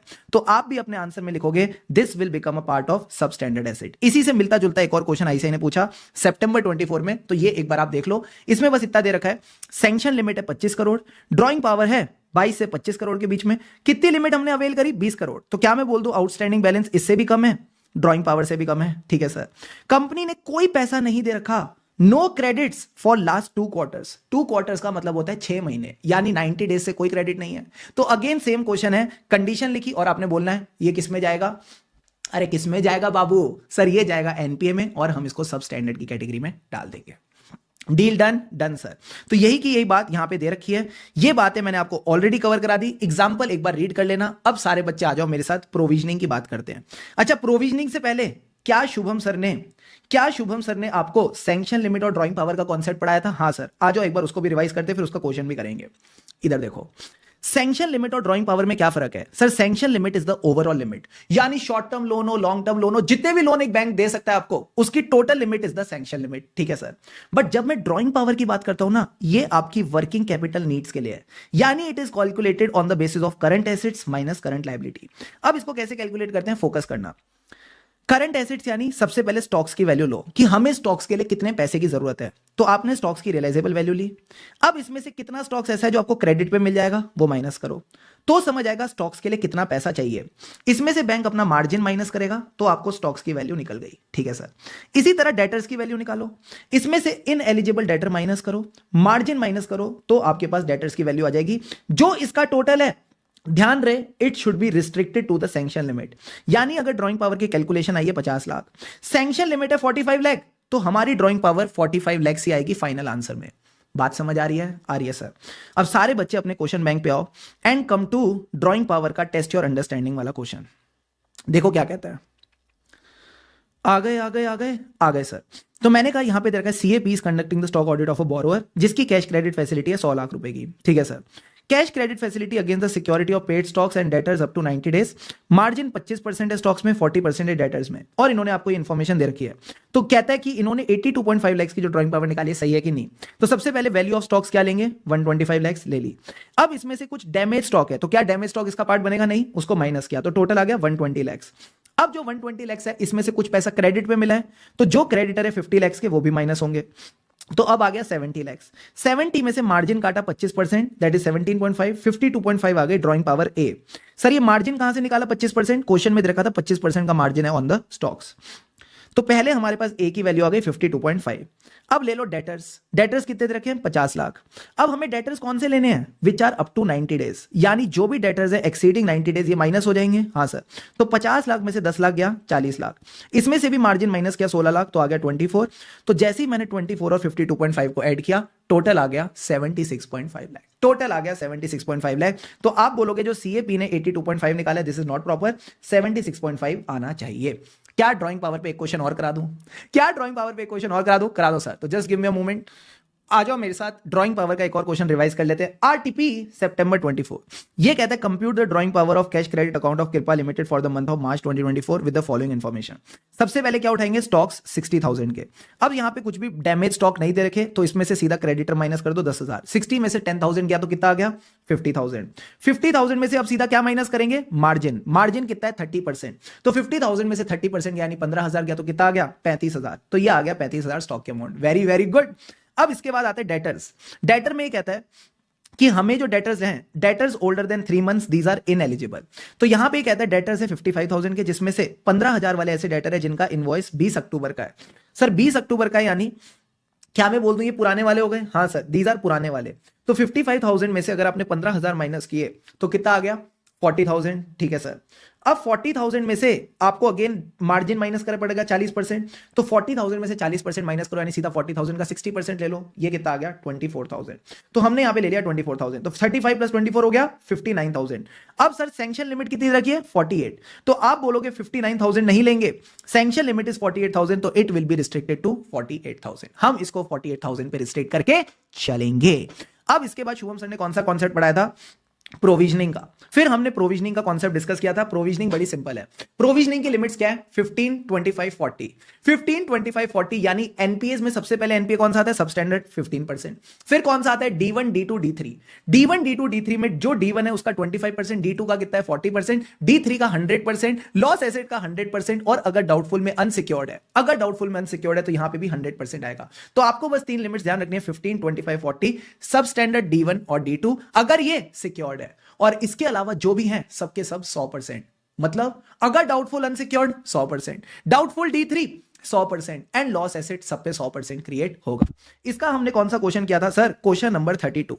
अगर क्वेश्चन नंबर 32 की बात करूं तो आपको प्रोविजन कैलकुलेट करना था कि जो इन्होंने प्रोविजन बना रखा है सही बना रखा है कि नहीं। तो यहां पे इसने बोला जितने भी एनपी अकाउंट्स हैं सभी फुली सिक्योर्ड हैं। तो एक एक करके सबकी लिमिट्स बताओ। D1 की लिमिट क्या थी सर? 15, 25, 40। तो D1 में था 25%। तो 10 लाख का 25% क्या? तो 2.5 लाख। ये गलत हो गया। सब स्टैंडर्ड की लिमिट क्या थी? 15%। 50 का 15% क्या? 7.5 लाख। ये सही है। D2 की लिमिट क्या थी? 15, 25, 40, 40%। 30 का 40% क्या? 12 लाख। ये भी गलत है। और लॉस के केस में 100%। ये सही है। बस आपने इतना करके बताना है, बस आपने इतना करके बताना है, और आपको पूरे के पूरे नंबर मिल जाएंगे। क्या ये पॉइंट क्लियर है? हाँ सर। एक क्वेश्चन और करा रहा हूं, प्रोविजन पे ध्यान रखना। आ जाओ मेरे साथ क्वेश्चन नंबर 27। क्वेश्चन नंबर 27 पे कहता है कि भाई हमने देखा कि कुछ ऐसी फैसिलिटीज है जो D1 कैटेगरी में बैठी हुई है। ठीक है सर। ये जो D1 कैटेगरी में आउटस्टैंडिंग बैलेंस है this is 50 lakh rupees, and जो वैल्यू ऑफ सिक्योरिटी है दैट इज 40 लाख। तो सारे बच्चे एक बात बताओ, अगर 50 लाख का D1 है, इसमें से मुझे कितना बताना है, सिक्योर्ड और अनसिक्योर्ड। सिक्योर्ड कितना है, 40 लाख, अनसिक्योर्ड है 10 लाख। तो प्रोविजन कैसे बनेगा सर, बड़ा सिंपल है। हमारी लिमिट्स क्या थी, 15, 25, 40। 15 था सबस्टैंडर्ड के लिए, 25 था D1 के लिए। तो यहां पे 25% का प्रोविजन बनेगा। अनसिक्योर्ड पे पूरा प्रोविजन बनेगा 100% का। तो 40 लाख का 25% कितना होता है, जल्दी से बताओ, 1/4 कर दो ना सर, 10 लाख आ गया। 10 लाख का 100% कितना आएगा, 10 लाख। तो टोटल हो गया 20 लाख। यहां पे 20 लाख का प्रोविजन बन जाएगा। तो कुछ नहीं करना, सबसे पहले आउटस्टैंडिंग बैलेंस लो, लिया sir, value of security minus करी, अनसिक्योर्ड पोर्शन निकाला, फिर आप बोलो इस तरह से प्रोविजन कैलकुलेट होगा और टोटल प्रोविजन बनना चाहिए 20 लाख। इन्होंने कितना कैलकुलेट किया था, इन्होंने कैलकुलेट किया था 7.5 लाख, विच इज रॉन्ग। तो आप बोलोगे again the branch provision is not proper, हमारे हिसाब से 7.5 लाख बनना चाहिए। तो यहां आपका प्रोविजन वाला पार्ट भी कवर हो जाता है। अब आप रिवीजन वीडियो को पॉज करके इन सब क्वेश्चंस को प्रैक्टिस कर सकते हो। सो अब हमने क्या किया सर, अब हमने स्टार्ट करे कुछ बढ़िया बढ़िया स्पेशल केस। असली मसाला तो इसी में, असली मजा तो इसी में। तो आ जाओ एक एक करके सारे केसेस समझते हैं। तो मैं कहता हूं, एक है बंदा जिसका नाम है अमीर इंसान, जैसे आजकल चल रहे ना फुकरा इंसान, ट्रिगर्ड इंसान, तो हमने भी एक कैरेक्टर उठा लिया अमीर इंसान। अब सर अमीर इंसान ने एक गरीब बैंक से लोन लिया 100 करोड़ रुपए का, ठीक है सर। अब इसने क्या किया, जो पहली इंस्टॉलमेंट थी वही पे नहीं करी, and that is over due for 420 days. तो सारे बच्चे बताओ इसको कैसे क्लासिफाई करें। अच्छा मैं बताना भूल गया, इसने इस 100 करोड़ के लोन के लिए 200 करोड़ रुपए की लैंड और बिल्डिंग भी दी है। तो कैसे क्लासिफाई करें सर, हम इसको एनपीए क्लासिफाई करेंगे। अरे मैंने कहा ये अमीर आदमी है, इसकी नेटवर्थ बहुत ज्यादा है। नहीं सर, हम तो इसको एनपीए क्लासिफाई करेंगे। अरे इसने 200 करोड़ की लैंड और बिल्डिंग दी है 100 करोड़ के लोन के लिए। नहीं सर, तभी भी हम इसको एनपीए क्लासिफाई करेंगे। यानी आप लोग ये कहना चाहते हो NPA classification is based on the record of recovery. अगर आप पैसा नहीं दोगे तो हम आपको एनपीए मानेंगे if it is over due for more than 90 days. जो आपकी सिक्योरिटी है, आपकी नेटवर्थ है, इससे हमें फर्क नहीं पड़ता for the purpose of classification. क्या पहला कॉन्सेप्ट क्लियर है? क्लियर है सर। कॉन्सेप्ट नंबर 2, मान लो एक बंदा है जिसका नाम है समय, ठीक है सर। इसका एक बैंक है जिसका नाम है लेटेंट बैंक, ठीक है सर, आजकल ये बड़ा चल रहा है लेटेंट। तो मैंने कहा समय ने क्या किया, लेटेंट बैंक से 2 लोन लिए, housing loan, car loan. Housing loan की जो इंस्टॉलमेंट है that is over due for more than 90 days. Car loan की इंस्टॉलमेंट इसने टाइम पे दी। तो मुझे बताओ कौन सा अकाउंट एनपीए बनेगा। तो मैंने कहा दोनों अकाउंट एनपीए बनेंगे, दोनों अकाउंट एनपीए बनेंगे। मैंने कहा क्यों? क्योंकि यहां पे कॉन्सेप्ट है asset classification is always borrower wise not facility wise. यानी अगर समय ने यहां पे गड़बड़ करी है तो ये यहां पे भी गड़बड़ कर सकता है। तो इस कॉन्सेप्ट को ध्यान में रख के चलना। अगर एक लोन खराब है तो सर बंदा खराब है, अगर बंदा खराब है तो दोनों चीजें खराब हो जाएंगी। हम इसको एनपीए मान लेंगे। बात समझ आ रही नहीं आ रही? आ रही है सर। बंदा वैसे ही अच्छा है, ठीक है, जोक्स वोक्स तो सही होते हैं। अब आ जाओ आगे बढ़ते हैं। अगला कॉन्सेप्ट पड़ा accounts regularised near the balance sheet date. Accounts regularised near the balance sheet date यानी हमने यहां पे कुछ गड़बड़ करी है जिसकी वजह से ये एनपीए से स्टैंडर्ड बन गया, यानी रेगुलर अकाउंट बन गया। अब सर यहां पे क्या था, मैंने कहा बड़ा सिंपल था। एक हमारा बंदा है जिसका नाम है विजय माल्या, सबने इसका नाम सुना हुआ है? हाँ सर। इसने एसबीआई से लोन लिया 5,000 करोड़ का, ठीक है सर। अब इस 5,000 करोड़ में एक इंस्टॉलमेंट थी 400 करोड़ की, that is over due for more than 90 days. अब कितना अमाउंट एनपीए क्लासिफाई होगा? टोटल 5,000 करोड़। क्यों? क्योंकि हमने क्या कहा था, एनपीए क्लासिफिकेशन बंदे के हिसाब से होती है। तो बंदे के पास तो 5,000 करोड़ पड़े हैं तो पूरे के पूरे एनपीए बनेंगे। अब सर बैंक को घबराहट हो रही है, बैंक डर रही है कि 31 मार्च को बैलेंस शीट डेट पे अगर इतना बड़ा एनपीए दिखेगा तो बहुत बदनामी होगी। तो इसने विजय माल्या को बोला, सुनना भाई, ये जो 400 करोड़ रुपए पड़े हैं तेरे, ये हमको बहुत भारी पड़ रहे हैं। तू ऐसा कर, बैलेंस शीट डेट के 2 दिन पहले मेरे को 400 करोड़ दे, मैं तेरे को 2 दिन बाद 5 करोड़ रुपए ऐड करके दे दूंगा। तो अगर ऐसा कोई केस होगा तो सर बैलेंस शीट डेट पे कुछ भी ओवरड्यू नहीं होगा। कुछ ओवरड्यू नहीं है तो ये एनपीए भी नहीं होगा, तो अकाउंट को हम स्टैंडर्ड बोल देंगे। बट आरबीआई ने कहा ऐसे कैसे? आरबीआई ने कहा ऐसे कैसे? किस बात का स्टैंडर्ड? हम इसको डीम्ड एनपीए मानेंगे, हम इसको डीम्ड एनपीए मानेंगे। तो अगर ऐसा कोई केस है जहां पे बैलेंस शीट डेट से जस्ट पहले और बैलेंस शीट डेट के जस्ट बाद ऐसी ट्रांजैक्शन हुई है कि वो रिवर्स हो गई, ताकि वो एनपीए कैटेगरी में ना जाए, हम इसको डीम्ड एनपीए का नाम देते हैं। तो पूरा का पूरा कॉन्सेप्ट मेरे साथ आ जाओ, साथ में रिवाइज करते हैं। देखो क्या कहता है, ये कहता है जहां भी अकाउंट में हमें इनहेरेंट वीकनेस दिखेगी on the basis of available data, हम इसको डीम्ड एनपीए मानेंगे। ऑडिटर क्या चेक करेगा? Transactions before and after the closing of financial year, ठीक है सर। सर ये क्यों चेक करेगा? ताकि इसको नॉलेज मिल सके कि इन ट्रांजैक्शंस के पीछे ऑब्जेक्टिव क्या है। तो अगर ट्रांजैक्शन रिवर्स हुई है, सर कब रिवर्स होती है? In the first few days after the close of financial year. तो हो सकता है ये एक अरेंजमेंट है, ये इनकी चाल है to prevent the NPA classification. क्या ये कॉन्सेप्ट क्लियर है? हाँ सर। इसी कॉन्सेप्ट के ऊपर मैंने आपको एक क्वेश्चन भी करवाया था। सर कौन सा क्वेश्चन था? सारे बच्चे फटाफट बताओ कौन सा क्वेश्चन था? Sir it was question number 30। तो मेरे साथ क्वेश्चन 30 पे आ जाओ। ऑसम। सारे बच्चे क्वेश्चन 30 पे आ गए। क्वेश्चन 30 में कहता है Mahavir and associates are the statutory auditor of KBC bank. ठीक है सर। अब इसमें क्या हुआ था, इस क्वेश्चन में हमारा एक बैंक है और एक क्लाइंट है जिसका नाम है सिद्धार्थ इंडस्ट्रीज।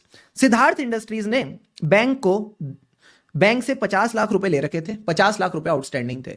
अब बैंक ने इस 50 लाख को 40 लाख रुपए पे लाना चाहता था और 40 लाख रुपए पे लाने के लिए इसने क्या किया, 10 लाख रुपए वापस लिए 29 मार्च को और 8 लाख रुपए दे दिए कब, 4 अप्रैल को। तो मुझे एक बात बताओ, 10 लाख रुपए सिद्धार्थ का वापस करना और 8 लाख रुपए हाथों हाथ वापस ले लेना, क्या ये भी वही फील दे रहा है? बैलेंस शीट डेट से जस्ट पहले और बैलेंस शीट डेट के जस्ट बाद कुछ रिवर्सल ऑफ ट्रांजैक्शन हुई है। हाँ सर। तो यहां पे आईसीआई क्वेश्चन पूछता है, considering this scenario what should be the response of Mahavir and associates. Mahavir and associates यानी ऑडिटर, ऑडिटर का क्या रिस्पांस होगा considering the classification and risk of NPA category. तो आपने वही पूरी थ्योरी लिखनी है कि जब भी ऐसे कोई बोरोवर के अकाउंट्स होते हैं जहां पे छोटे छोटे क्रेडिट्स होते हैं बिफोर द बैलेंस शीट, यहां पे आपको हैंडल विद क्लियर करना है। इसका मतलब यहां पे इनहेरेंट वीकनेस हो सकती है और अगर है तो डीम्ड एज अ एनपीए। तो हम क्या करें, सैंपल ट्रांजैक्शंस देखो before and after the close of financial year. इससे आपको नॉलेज मिलेगी क्या रीजन है, क्या ऑब्जेक्टिव है बिहाइंड द ट्रांजैक्शन। ऑब्जेक्टिव क्या हो सकता है, अगर ट्रांजैक्शन रिवर्स हो रही है in the first few days after the closing of year, it can be an arrangement to prevent it from slipping into NPA category. बात समझ आती है? आती है सर।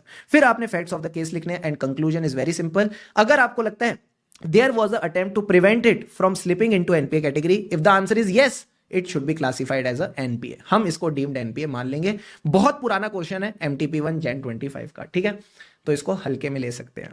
मजाक कर रहा हूं, अच्छा क्वेश्चन है, ध्यान से करना। क्लियर है पूरा कॉन्सेप्ट? Yes sir. तो यहां पे आपका एनपीए क्लासिफिकेशन वाला कॉन्सेप्ट हो गया। It is based on the record of recovery. सामने वाले ने क्या सिक्योरिटी दे रखी है, नेटवर्क दे रखे है, ये काम की नहीं है। Asset classification is always borrower wise not facility wise. यहां पे कार और होम वाला एग्जांपल मैं आपको ऑलरेडी करा दिया। Accounts regularise near the balance sheet date, ये वाली चीज भी हमने ऑलरेडी कवर कर ली। अब आ जाओ गवर्नमेंट गारंटीड एडवांस की बात करते हैं। गवर्नमेंट गारंटीड एडवांस का कॉन्सेप्ट क्या है, उससे पहले मैं आपको एक छोटी सी बात पढ़ाता हूं। जो भी एनपीएस होते हैं, non performing asset which are over due for more than 90 days, इनका इनकम रिकॉग्निशन कैसे होगा सर? अक्रूवल बेसिस पे नहीं हो सकता, क्योंकि कोई भी सर्टेनिटी नहीं है, कोई भी सर्टेनिटी नहीं है पैसा रियलाइज करने की। तो AS9 ये कहता है हम इसको रियलाइजेशन बेसिस पे करेंगे। ऑलवेज, ऑलवेज का मतलब है ऑलवेज, जहां भी पैसा ओवर ड्यू है for more than 90 days, always realisation basis पे होगा। ठीक है सर। अब बात करते हैं गवर्नमेंट गारंटीड एडवांस। मान लो बैंक ने 1000 करोड़ का लोन दिया, किसको? अडानी को। ठीक है सर। क्यों दिया 1000 करोड़ का लोन? क्योंकि सेंट्रल गवर्नमेंट ने गारंटी दी थी कि भाई अडानी ने पैसे नहीं दिए तो हम तुमको पैसे दे देंगे। ठीक है सर। अब यहां पे इंस्टॉलमेंट ओवरड्यू हो गई है फॉर मोर देन 90 डेज, तो क्या ये एनपीए बनेगी? मैंने कहा स्पेशल केस है, नहीं बनेगी। हम इसको स्टैंडर्ड मानेंगे। क्यों? मोदी जी की गारंटी है, हल्के में नहीं लेना। ठीक है सर। अब इसकी दो कंडीशन सेटिस्फाई होनी चाहिए, ना तो गारंटी इन्वोक हुई है, ना गारंटी रेप्यूडेट हुई है। ना तो गारंटी इन्वोक हुई है, ना गारंटी रेप्यूडेट हुई है। ठीक है सर। बच्चों के doubt, sir what about income recognition? जहां भी पैसा ओवरड्यू है for more than 90 days, realisation basis पे होगा ऑलवेज, भले ही किसी ने भी गारंटी दी हो। ठीक है सर। सेकंड केस, क्या कोई एक्सेप्शन है अगर स्टेट गवर्नमेंट ने गारंटी दी थी? नहीं सर, स्टेट गवर्नमेंट के लिए कोई एक्सेप्शन नहीं है। चुपचाप एनपीए मानो if it is overdue for more than 90 days. क्या गवर्नमेंट गारंटीड वाला केस क्लियर है? हाँ सर। तो एक बार आ जाओ, फटाफट बुक से रिवाइज करते हैं, रिवीजन के अंदर revision. Central government guaranteed advance में अगर गारंटी इन्वोक नहीं हुई, रेपुडिएट नहीं हुई है, इसको स्टैंडर्ड मानो, बट एनपीए मानो फॉर इनकम रिकॉग्निशन पर्पस। ठीक है सर। स्टेट गवर्नमेंट में कोई एक्सेप्शन नहीं है, चुपचाप एनपीए मानो if overdue for more than 90 days for both provisioning and income recognition purpose. अब आ जाओ हमारा favourite concept, consortium. Sir consortium में क्या होता है? मैंने कहा बड़ा सिंपल है, सारे बच्चे बोर्ड पे फोकस करना, मजा आएगा। कॉन्सोर्टियम मतलब 3 लोग मिलकर एडवांस दे रहे हैं, यानी एक से ज्यादा बैंक जब भी मिलकर एडवांस देते हैं तो उसको कहते हैं कॉन्सोर्टियम। शुजुका को 100% लोन चाहिए था, 80% जियान ने दिया, 10% सुनियो ने दिया, 10% नोबिता ने दिया। ठीक है सर। तो सारे बच्चे मुझे बताओ इन सब में से लीडर कौन है जिसका सबसे ज्यादा शेयर है, यानी जियान बैंक। अब ये कौन डिसाइड करेगा कि शुजुका को लोन देना है? लोन देने के बाद उसको कंट्रोल और मॉनिटर करना है। एसीएम कौन करेगा? अप्रेजल, कंट्रोल और मॉनिटर। सर सबने पैसा दिया है, सब जॉइंटली करेंगे। ठीक है सर। अब इसकी क्लासिफिकेशन किसके बेसिस पे होगी? On the basis of recovery of individual banks. यानी अगर जियान को पैसा टाइम से मिल रहा है, स्टैंडर्ड। सुनियो को टाइम से मिल रहा है, स्टैंडर्ड। अगर नोबिता का ओवरड्यू है फॉर मोर देन 90 डेज, तो चुपचाप एनपीए बना देना, यानी classification on the basis of recovery of individual banks. Sir अब अगर जियान ने बदमाशी करी, यानी शुजुका ने तो पैसा जियान को दे दिया, बट जियान ने सुनियो और नोबिता को उसका शेयर नहीं दिया, तो क्या सुनियो और नोबिता को उनका पैसा मिला? नहीं सर। तो सुनियो और नोबिता के केस में it will B not serviced, हम उनको एनपीए मानेंगे। अब सर जब इन दोनों को गुस्सा आया तो गुस्सा कम करने के लिए अपन क्या चलाएंगे, एसी चलाएंगे। यानी इनको क्या करना चाहिए, जो भी बैंक है they should make a arrangement या इनको कंसेंट ले लेना चाहिए from the lead bank for their share of recovery from the lead bank. ये इस तरह से इनको काम करना चाहिए। यही बात आपकी किताब में भी लिख रखी है, फटाफट आ जाओ यहां पे रिवाइज करा देता हूं। जब भी आप लोन्स एडवांस करते हो टू द बोरोअर बाय 2 और मोर बैंक्स, इसको कंसोर्टियम कहते हैं। कौन चेक करेगा, तीनों चेक करेंगे, यानी एसीएम। एसीएम मतलब अप्रेजल, कंट्रोल, मॉनिटरिंग, तीनों बैंक्स करेंगे। जिस बैंक का हायर शेयर होगा वो लीडर बनेगा। ठीक है सर। क्लासिफिकेशन किसके बेसिस पे होगी, on the basis of recovery of the individual bank. अगर रेमिटेंसेस एक बैंक के पास आते हैं यानी जियान, और वो दूसरों को उनका शेयर नहीं देता, तो दूसरे इसको बोलेंगे हमें सर्विस नहीं मिली, हमारे लिए ये एनपीए है। ठीक है सर। तो अगर ऐसे केस में उनको अपना शेयर नहीं मिल रहा तो क्या करेंगे, एसी चला लो। एसी का मतलब है अरेंजमेंट और consent. They can make a arrangement for their share of recovery और take the consent for their share of recovery, ताकि उनके लिए सारी चीजें ठीक से हो सके। सारे बच्चे मुझे बताओ, क्या कंसोर्टियम वाला पूरा कॉन्सेप्ट क्लियर है? यस और नो? Yes sir. अब आ जाओ आगे बढ़ते हैं। चलो सर, कंसोर्टियम में एक छोटा सा कॉन्सेप्ट और है सर। क्या? यहां पे ड्राइंग पावर कौन कैलकुलेट करेगा, लीड बैंक। उस ड्राइंग पावर को बांटेगा कौन, लीड बैंक। यानी drawing power will be, lead bank will calculate the drawing power and after calculation allocate to the member bank. इस तरह से इनमें बांट देगा। अब मान लो शिजुका कहते नहीं नहीं, मुझे जियान से 100% नहीं 60% चाहिए, सुनियो से 10% चाहिए, ठीक है वो चलेगा, नोबिता से 10% नहीं चाहिए 30% चाहिए, तो क्या ऐसा हो सकता है कि ऐसे केस में चेंज कर दें? हाँ, अगर ऐसा स्पेशल सर्कमस्टेंस है तो at the request of borrower lead bank can allot higher और lower share to the member bank. ये चीज भी हो सकती है, जनरली होती नहीं है। ठीक है सर।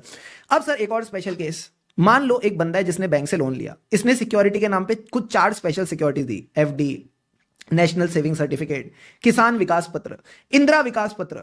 तो ऐसे केस में अगर ओवरड्यू है फॉर मोर देन 90 डेज तो एनपीए मत बनाना if adequate margin is available. Adequate margin का मतलब है value of security is more than outstanding balance. तो यही छोटी सी बात आपकी किताब में भी लिखी है, सारे के सारे बच्चे यहां से रीड कर लो। सर कहां पे, नीचे। If the advance is against term deposit, national saving certificate, किसान विकास पत्र, इंदिरा विकास पत्र, यही क्वेश्चन में लिखे होंगे, तो अगर एडिक्वेट मार्जिन है तो आप इसको एनपीए ट्रीट नहीं करोगे। ठीक है सर। इसी से मिलता जुलता एक और टॉपिक सर, क्या अगर एग्रीकल्चरल एडवांस है और बेचारा फार्मर परेशान है क्योंकि फ्लड आ गया या फिर बारिश ही नहीं हुई, ड्रॉट हो गई, तो ऐसे केस में आरबीआई ने एक मास्टर सर्कुलर दे रखा है for classification and income recognition. Banks भी अपनी तरफ से रिलीफ मेजर दे सकते हैं, या तो जो पुराना लोन है शॉर्ट टर्म उसको लॉन्ग टर्म लोन बना लो कि भाई तू थोड़ा टाइम बाद दे देना, या फिर reschedule the repayment of loan, या फिर ये नया लोन भी दे सकते हैं, फ्रेश लोन। तो जो एनपीए की क्लासिफिकेशन है it will be as per the reschedule terms. क्या ये बेसिक सा कॉन्सेप्ट क्लियर है? हाँ सर। अब हमने एक मीठी मीठी बात पढ़ी थी सर, क्या इफ देर इज अकाउंट जहां हो गई है erosion in the value of security. सारे बच्चे बताओ इरोजन का मतलब क्या होता है? What do you mean by erosion? Sir बचपन में साइंस की टीचर ने सिखाया था सॉइल इरोजन। सॉइल इरोजन मतलब सॉइल की वैल्यू गिर जाना, ऐसी सिक्योरिटी की वैल्यू गिर गई है। अब ये वैल्यू कितनी गिर गई है? मैंने कहा बहुत ज्यादा गिर गई है। अगर ये पिछली बार की जो असेस्ड वैल्यू है उसके कंपैरिजन में 50% से भी नीचे आ गई है तो चुपचाप डाउटफुल की कैटेगरी में डाल दो। ठीक है सर। अगर ये आउटस्टैंडिंग बैलेंस के 10% से भी नीचे आ गई है तो भाई सिक्योरिटी का नाम ही क्यों है, कोई सिक्योरिटी है ही नहीं, तो ऐसे केस में सीधा लॉस एसेट में डालेंगे, पूरा राइट ऑफ करो या 100% प्रोविजन बनाओ। क्लियर है बॉस? क्लियर है सर। ये 2 मीठी मीठी लिमिट्स याद रखना, ये वाली बात यहां पे दे रखी है। ठीक है। अब इसके बाद हमने अगला टॉपिक कौन सा किया था sir? Advances to the staff. Again advances to the staff, प्यारा सा टॉपिक है, समझ के चलना, मजा आएगा। ये कहता है एडवांसेस टू द स्टाफ आप दे सकते हो एज अ बैंकर। अगर एज अ बैंकर है तो नॉर्मली एडवांसेस में आएंगे। ठीक है सर। अगर एज अ एम्प्लॉयर दिए हैं, यानी तुमने रेट ऑफ इंटरेस्ट कम लगाया है, फेवर करना चाहते हो, तो एडवांसेस में नहीं आएंगे, अदर एसेट्स में आएंगे। ठीक है सर। अब जनरल सी बात है, एनपीए तभी बोलेंगे जब डिफॉल्ट होगा on the due date. Default मतलब over due for more than 90 days. ठीक है सर। अब इसमें स्पेशल पॉइंट क्या था? स्पेशल पॉइंट था अगर आपने हाउसिंग या अदर एडवांस दिया है जहां पे interest is paid after the recovery of principal, तो हम इंटरेस्ट को ड्यू नहीं मानेंगे फ्रॉम द फर्स्ट क्वार्टर। यानी फर्स्ट क्वार्टर में से प्रिंसिपल ड्यू होगा, इंटरेस्ट ड्यू नहीं होगा। ये छोटी सी बात ध्यान रख के चलनी है। इसके बाद हमने एक बड़ा अच्छा एडवांस डिस्कस किया था, एग्रीकल्चरल एडवांस। एग्रीकल्चरल एडवांस किसके बेसिस पे डिसाइड होता है एनपीए बनेगा? यानी long duration crops, short duration crops. Long duration crops वो होती है जिनका crop season is more than 1 year. Short duration कौन सी है? जिनका crop season is up to 1 year. Crop season का मतलब है बीज बोने से लेके हार्वेस्टिंग तक कितना टाइम लगता है। ठीक है सर। तो जो इनके एनपीए नॉर्म्स है ना, 90 डेज वाली चीज नहीं चलेगी, क्रॉप सीजन के हिसाब से चलेगा। तो ये कहता है लॉन्ग ड्यूरेशन वाले केस में if the instalment is over due for 1 crop season NPA बना दो। शॉर्ट ड्यूरेशन के केस में 2 क्रॉप सीजन तो एनपीए बना दो। क्योंकि लॉन्ग ड्यूरेशन बड़ा है तो आप ऐसा कह सकते हो लॉन्ग ड्यूरेशन के केस में इसका जो 1 है ये इसके 2 के बराबर है। इस तरह से आपने छोटी सी चीज ध्यान रख के चलनी है। अब सर क्रॉप सीजन कौन डिटरमाइन करेगा? मैंने कहा एसएलबी कमेटी डिटरमाइन करेगी। संजय लीला भंसाली की बात नहीं कर रहा, स्टेट लेवल बैंकर कमेटी। यहां तक क्या सारी बातें क्लियर हैं? फटाफट चैट बॉक्स में कंफर्म करो। अब इसके बाद हम चले थे नोट्स पे और हमने बात की थी मीठी मीठी ड्राइंग पावर की। ड्राइंग पावर का मतलब होता है जो भी आप कैश क्रेडिट फैसिलिटी देते हो वर्किंग कैपिटल लोन्स के लिए, ठीक है सर। ये सैंक्शन लिमिट से अलग कैसे? Sanction limit is the total exposure जो सारे लोन्स के लिए है। ड्राइंग पावर कैसे कैलकुलेट होती है? सिक्योरिटी माइनस द मार्जिन, यानी इन्वेंट्री में से मार्जिन घटाया, डेटर्स में से मार्जिन घटाया। तो ये 2 बेसिक बातें बस समझ के चलना। अब आता है इंपॉर्टेंट टॉपिक, क्या क्या कंसीडरेशन है। तो आपने ये इंश्योर करना है जितने भी अकाउंट्स हैं ये लिमिट के अंदर होने चाहिए, यानी ड्राइंग पावर और सैंक्शन लिमिट। हमें इनके बारे में हेड ऑफिस को कब बताना पड़ेगा? सर जब ये है यू का मतलब है आई फॉर, सर आई का मतलब है कहीं ना कहीं ये इरेगुलर हो गए हैं। ई का मतलब क्या था? जो एक्सपोजर है ये लिमिट से ज्यादा है। यू का मतलब है these are against the unapproved security. अगर ये 3 गंदी चीजें हैं तो इसके बारे में हेड ऑफिस और हेड ऑफिस और मैनेजमेंट को बताओ, ठीक है सर। अब बैंक की ड्यूटी क्या है? सर बैंक की ड्यूटी है वर्किंग कैपिटल लोन दे रहा है, हाँ, इसके बदले क्या ले? Proper security. सिक्योरिटी में कौन सा एसेट आएगा? नॉन करंट एसेट या current asset? Current asset. Current asset में से भी कौन सा एसेट है जिसपे कंट्रोल कर सकता है? डेटर्स या इन्वेंट्री? सर डेटर तो इंसान है, इंसान अपनी मर्जी का मालिक है, पैसे दे या ना दे, ये इन्वेंट्री को कंट्रोल कर सकते हैं। तो सारे बच्चे फ्लो पे चलना। बैंकर की ड्यूटी है करंट एसेट्स लेना। करंट एसेट में भी किस पे फोकस करेगा? Current stock statement. अब स्टॉक स्टेटमेंट कितना पुराना हो सकता है? नॉट ओल्डर देन 3 मंथ्स, 3 महीने से पुराना नहीं हो सकता, यानी it should be a quarterly statement. यही बात हमने कारो 2020 क्लॉज 2 पैरा 3 में भी पढ़ी थी, ठीक है सर। अगर ये पुराना, ज्यादा पुराना है, मोर देन 3 मंथ्स पुराना है, तो आप अकाउंट को इरेगुलर मानोगे। ये मीठी मीठी बात बैंक ड्यूटी में आपने ध्यान रखनी है। Current assets, current stock statement, कितना current? Not older than 3 months, if more than 3 months old then irregular. अब सर ऑडिटर का कंसर्न क्या है? स्टेटमेंट्स इकट्ठे करना। स्टेटमेंट्स मतलब पहले मंथली, मंथली के बाद क्वार्टरली, क्वार्टरली के बाद एनुअल। फ्लो में चलो, मंथली, क्वार्टरली, एनुअल।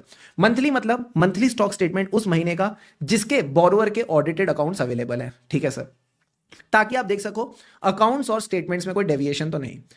मंथली के बाद क्या आएगा? Quarterly return submitted by the borrower. And annual मतलब जो बोरोअर की एनुअल रिपोर्ट है। ड्राइंग पावर की कैलकुलेशन मैंने आपको ऑलरेडी रिवाइज करवा चुका हूं, इसमें कुछ चेंज नहीं है। बस ध्यान रखना एक्सटेंड गाइडलाइंस के हिसाब से होती है, जो बोर्ड ऑफ डायरेक्टर बनाते हैं, ऑडिटर अप्रूव करता है। और इसमें मेन फोकस किस पे रखना है? Sundry creditor. क्यों? क्योंकि ये रिड्यूस होता है while calculating the drawing power. Last and the most important point, please focus. Last point कहता है स्टॉक ऑडिट। सबसे पहले 3 सवालों का जवाब देना है। कब होगा? जियान वाला केस चेक क्या करेंगे? कब होगा? जियान वाला केस चेक क्या करेंगे? तो मैंने कहा स्टॉक ऑडिट कब होगा? जब भी आपका funded exposure is more then 5 crore. ये भी वही लिमिट है जो हमने कारो 2020 में पढ़ी थी, क्लॉज 2B ऑफ पैरा 3 कारो 2020, ठीक है सर। अब दूसरा केस कब होगा? जब भी सिचुएशन की नीड है। जियान वाला केस क्या कहता है? अगर आप कंसोर्टियम का पार्ट हो और लीड बैंकर कोई और है तो आप लीड बैंकर से स्टॉक ऑडिट रिपोर्ट ले सकते हो। Take the stock audit report from lead bank where your bank is not a leader. And last वाला केस क्या कहता है? एज अ ऑडिटर आपने किस पे फोकस करना है? तो जो भी स्टॉक ऑडिट की रिपोर्ट आई है, उसको खोलो। इसमें स्पेशल फोकस किस पे करेंगे? सर सिक्योरिटी की वैल्यू की, स्टॉक्स की वैल्यू कितनी है, और उस वैल्यू के हिसाब से क्या ड्राइंग पावर ठीक से कैलकुलेट हुई है नहीं। तो आप रिपोर्ट देखोगे with a special focus on the valuation of stock and उसके हिसाब से कैलकुलेशन ऑफ ड्राइंग पावर। अब ऑडिट ऑफ एडवांसेस में सर क्या क्या एग्जामिन करना है, ध्यान से समझना। जितने भी आपके लार्ज एडवांसेस हैं उनको आप 100% चेक करोगे, बाकियों को आप सैंपल बेसिस पे देखोगे। अब सर लार्ज कौन है? मैंने कहा महाभारत के पहले के बाद रामायण आया था, ठीक है, महाभारत के बाद आया रामायण। रामायण में सबसे ज्यादा लार्ज किसका सिर था? मैंने कहा रावण का सिर था। रावण के पास कितने सिर थे? 1 2 3 4 5 6 7 8 9 10। तो लार्ज के केस में 10 की लिमिट ध्यान रखना। यानी अगर कोई भी ऐसा एडवांस है जिसकी year end balance is more than 10 crore और 10% of all the advances of the branch whichever is lower, यानी it is more than this limit, तो इस केस में क्या होगा? हम उसको लार्ज एडवांस की कैटेगरी में डाल देंगे और 10-10 का गेम आप इसमें ध्यान रख के चलोगे, ठीक है सर। ये एमसीक्यू में आ सकता है। Got it sir. इसके अलावा जितने भी प्रॉब्लमेटिक अकाउंट्स हैं, मान लो कोई स्पेशल मेंशन अकाउंट्स होते हैं 0 1 2 वाले, जो हमने पहले भी रिवाइज किए थे, इनको आपने डिटेल में एग्जामिन करना है अनलेस इनका इनसिग्निफिकेंट अमाउंट है। अब सर हमें कितनी चेकिंग करनी है? सब्सटेंटिव प्रोसीजर में ये डिपेंड करेगा इंटरनल कंट्रोल्स। अगर इंटरनल कंट्रोल्स इफेक्टिव है तो कम चेकिंग करोगे तो भी चल जाएगा। अब हमने सब्सटेंटिव प्रोसीजर में सबसे पहला क्वेश्चन जो किया वो था, auditor is concern with obtaining the evidence about the following. इसको किन किन चीजों को एविडेंस किन किन चीजों को लेके एविडेंस चाहिए? असर्शंस को लेके एविडेंस चाहिए। He need the evidence about assertions. तो असर्शंस मतलब ERCV, ERCV मतलब एग्जिस्टेंस, यानी the amount is outstanding on the balance sheet date. ठीक है सर, बैंक की इस पे राइट है, राइट मतलब amount is due to the bank and it is supported by the loan documentation. It is complete मतलब there is no unrecorded advance, and valuation में आप बोलोगे we will check the basis of valuation, it's appropriate and recoverability is recognized in valuation. Sir recoverability कैसे recognize होती है? अगर कोई NPA होता है तो आप उसमें प्रोविजन ज्यादा बनाते हो, तो इससे रिकवरेबिलिटी वैल्यूएशन का पार्ट बन जाती है। तो रिकवरेबिलिटी से मैंने नेक्स्ट पॉइंट रिलेट किया, appropriate provision is made as per the RBI norms, accounting standards and GAAP. ये आपने छोटी छोटी प्यारी प्यारी बातें लॉजिकली ध्यान रख के चलनी है। अब सर इसी से मिलता जुलता एक और सवाल, क्या areas for obtaining sufficient and appropriate evidence for advances besides the evaluation of internal control. यानी इंटरनल कंट्रोल्स की इवैल्यूएशन के अलावा कौन से ऐसे एरियाज है जहां से सफिशिएंट एंड एप्रोप्रिएट एविडेंस मिल सकता है? तो एविडेंस कहां मिलेगा? पहला क्वेश्चन क्या था, किन चीजों को लेके एविडेंस चाहिए। अगला सवाल है एविडेंस कहां मिलेगा। तो मैंने कहा एविडेंस आपको इन एरियाज में मिल सकता है। कैसे?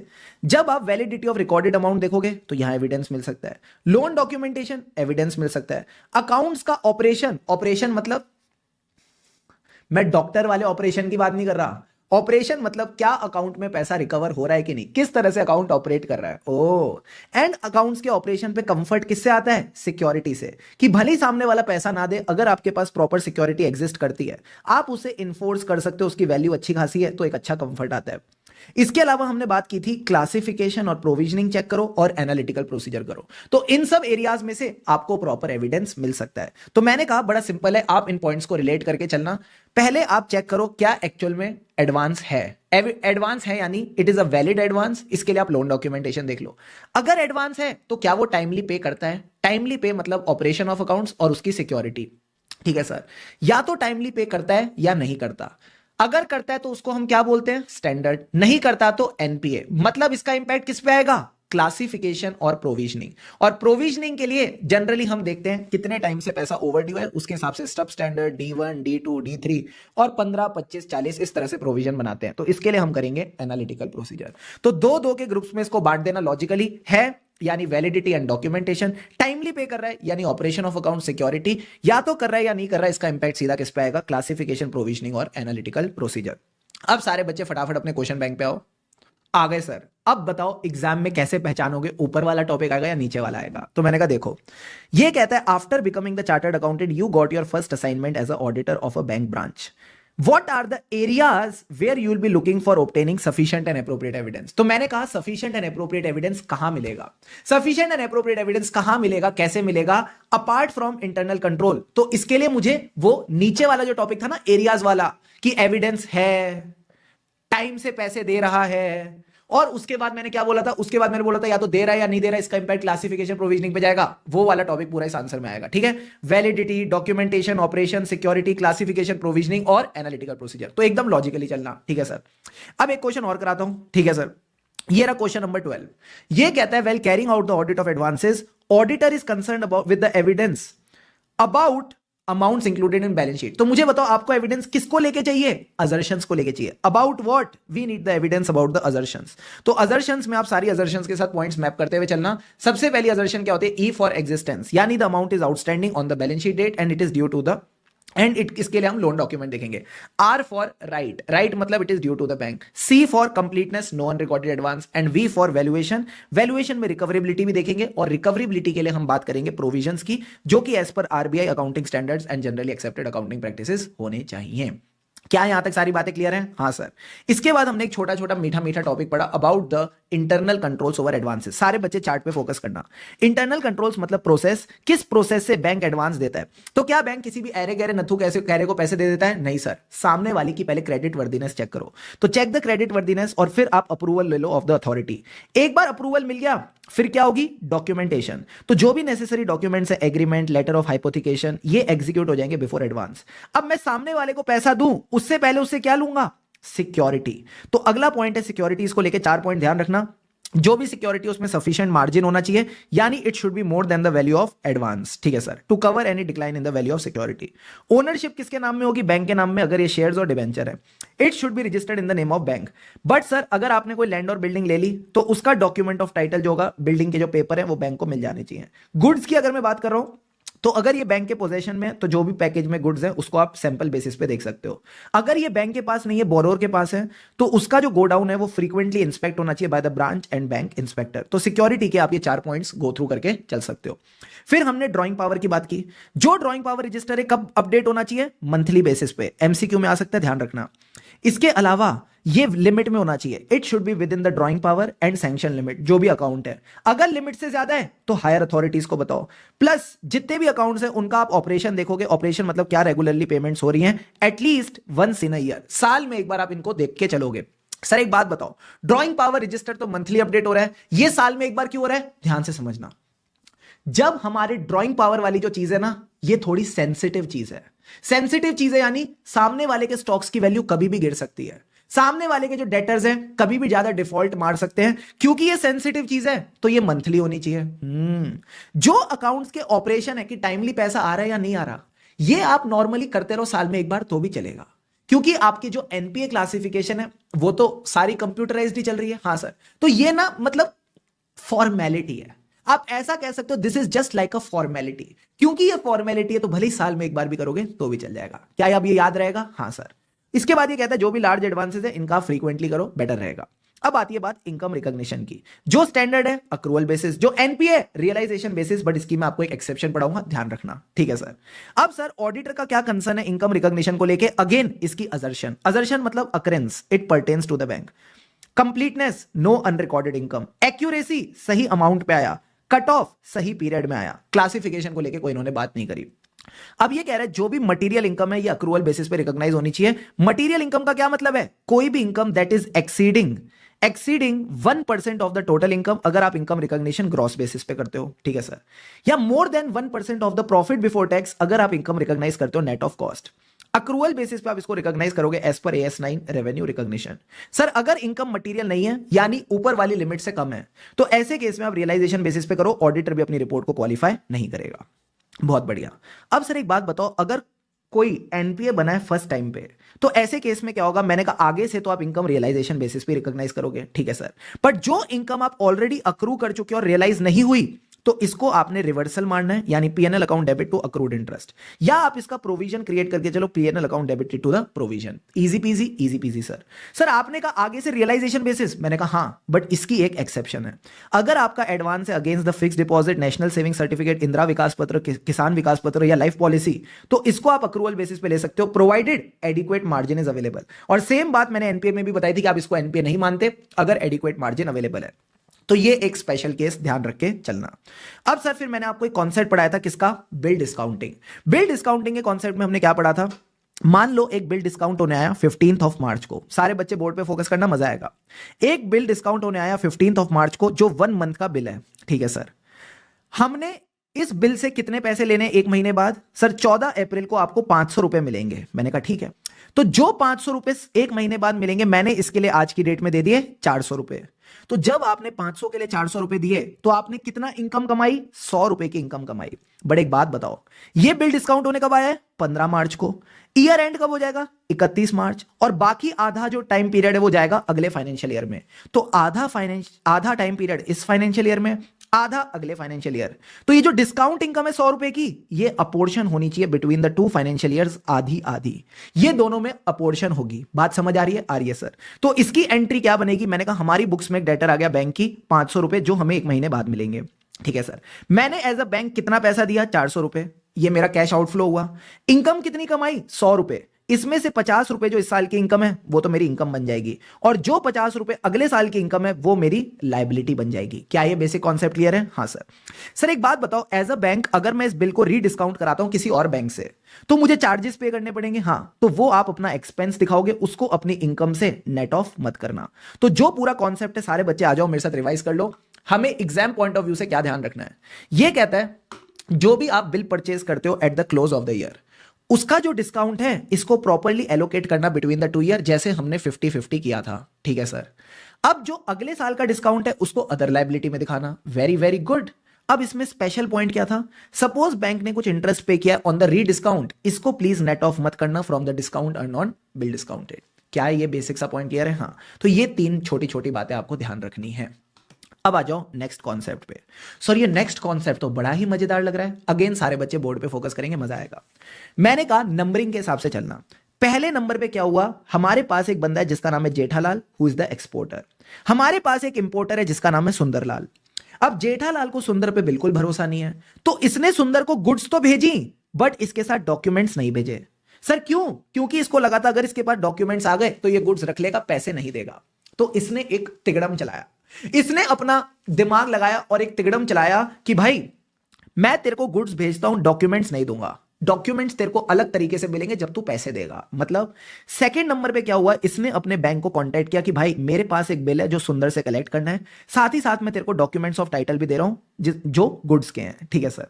बैंक ने क्या किया, जिस कंट्री में सुंदरलाल था वहां पे अपने ब्रांच या एजेंट से कनेक्ट किया, और ब्रांच और एजेंट को क्या दिया, बिल भी दिया, डॉक्यूमेंट्स भी दिए, ठीक है सर। अब ब्रांच और एजेंट ने क्या किया, जब बिल और डॉक्यूमेंट्स लिए तो ये सुंदरलाल के पास गया, इसने कहा एक हाथ से मुझे पेमेंट दे और एक हाथ से डॉक्यूमेंट ले। एक हाथ से पेमेंट दे और एक हाथ से डॉक्यूमेंट लिए और इसने बिल कलेक्ट कर लिए। अब सर जब बिल कलेक्ट हो गया तो 2 लोगों की कमाई होगी। मैंने कहा किसकी, एक तो जेठालाल की कमाई होगी कि जेठालाल का पैसा रिकवर हो गया, दूसरी कमाई होगी ब्रांच और एजेंट की। ब्रांच और एजेंट की कमाई क्यों होगी, क्योंकि इन्होंने कमीशन कमाई। तो एज अ ऑडिटर आपने यही दोनों चीजें चेक करनी है, पूरे प्रोसेस में आपने बस यही दोनों चीजें चेक करनी है कि जेठालाल का अकाउंट कब क्रेडिट होगा, जब बिल कलेक्ट हो गया, बैंक की कमीशन कब मिलेगी, जब बिल कलेक्ट हो गया। तो यही बात आपको एग्जाम पॉइंट ऑफ व्यू से ध्यान रखनी है। Auditor will examine the procedure for crediting the party for home the bill is collected. Party तभी क्रेडिट होनी चाहिए जब बिल कलेक्ट हो गया बाय द बैंक या फिर उसके एजेंट ने, ठीक है सर। ब्रांच की कमीशन कब मिलेगी, when the bill is collected. क्या सर मीठा मीठा कॉन्सेप्ट है, मजा आ गया। तो अगर आप अपने नोट्स को देखोगे, कहां देखेंगे सर, अपनी बुक में देखोगे, ठीक है, फालतू बातें नहीं।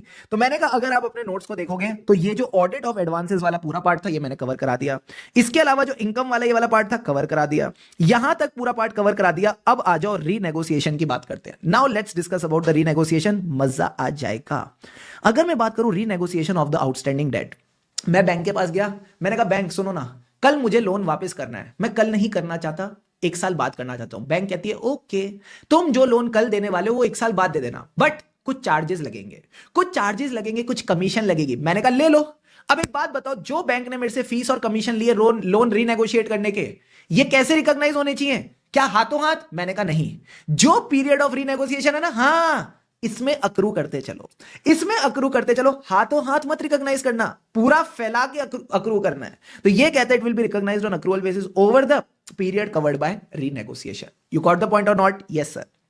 इसके बाद सर हमने इनकम में एज ऑडिटर बेसिकली क्या करना है, टेस्ट चेकिंग करनी है। जो भी इंटरेस्ट है उसको सैंपल बेसिस पे देख लो सारे अकाउंट्स का, उसके अलावा जो फीस और कमीशन है उसको भी आप सैंपल बेसिस पे देखोगे। ये 2 बेसिक बातें बस रीड करके चलना। अब आता है मसालेदार पॉइंट जो मैं ऑलरेडी कवर करा चुका हूं, and yes this is the 5 star topic. अगर मैं इनकम की बात करूं तो ये आईसीआई का फेवरेट टॉपिक है, रिवर्सल ऑफ इनकम।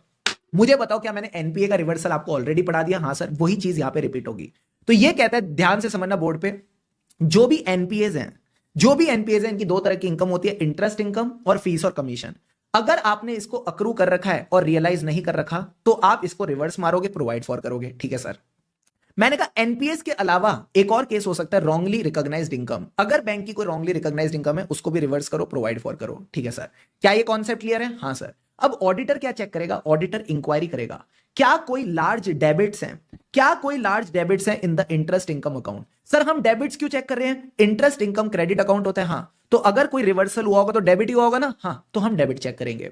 सर ये कैसे पता चलेगा रॉन्गली रिकॉग्नाइज्ड इनकम? पक्का बोरोवर की कम्युनिकेशन आई होगी, पक्का बोरोवर की कम्युनिकेशन आई होगी, बैंक तुमने ज्यादा इंटरेस्ट लगा दिया, तो अगर बोरोवर की कोई कम्युनिकेशन आई है तो वो भी आप चेक करके चल सकते हो। तो एनपीएस के लिए तुमने क्या चेक किया? Debits in the income account. Borrower के लिए क्या चेक किया? रॉन्गली रिकॉग्नाइज्ड इनकम के लिए क्या चेक किया? बोरोवर की communication.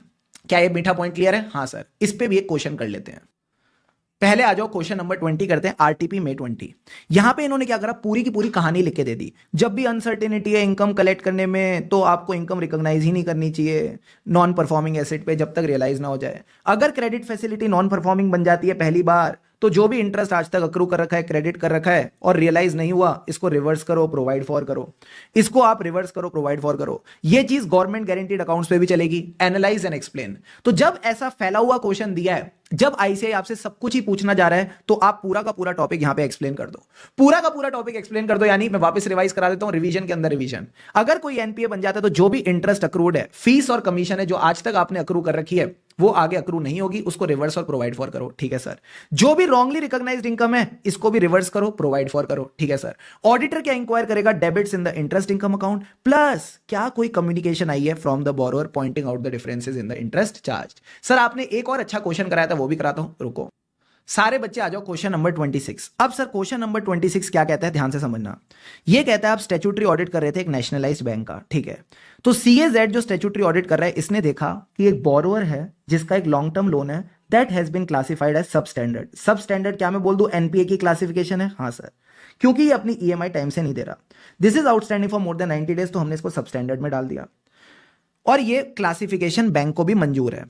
What are auditors' responsibility with respect to verification of income recognition in the above credit facility? Sir above credit facility मतलब जो एनपीए पहली पहली बार बना है। तो जब क्वेश्चन इतना स्पेसिफिक है, जब क्वेश्चन, सारे बच्चे बोलो, इतना स्पेसिफिक है, तो तुम्हारा आंसर भी स्पेसिफिक होना चाहिए। फैला फलू के मत आ जाना। यानी सिर्फ एनपीए वाले पॉइंट्स आएंगे कि जो एनपीए की इंटरेस्ट इनकम है, जो एनपीए की फीस और कमीशन है, हम सिर्फ इसको रिवर्स और प्रोवाइड फॉर करेंगे। तो आपने बोलना है बस ऊपर वाली चीजें फॉलो करो। वो जो रॉन्ग रिकॉग्नाइज्ड इनकम है, वो चीज अब यहां पे नहीं आएगी, क्योंकि क्वेश्चन बहुत ही स्पेसिफिक है।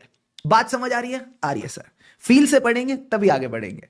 अब सर अगला पॉइंट मैंने आपको बहुत मीठी मीठी बात बताई, AS 19 फाइनेंशियल लीज। जो भी फाइनेंस इनकम अक्रू और क्रेडिट करी है और वो unrealised for more than 90 days, same चीज, रिवर्स करो, प्रोवाइड फॉर करो।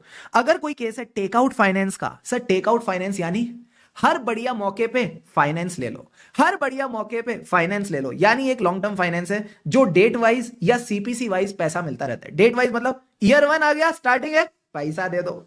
ईयर 2 आ गया, टेक आउट फाइनेंस। ईयर 5 आ गया, टेक आउट फाइनेंस। ईयर 8 आ गया, टेक आउट फाइनेंस।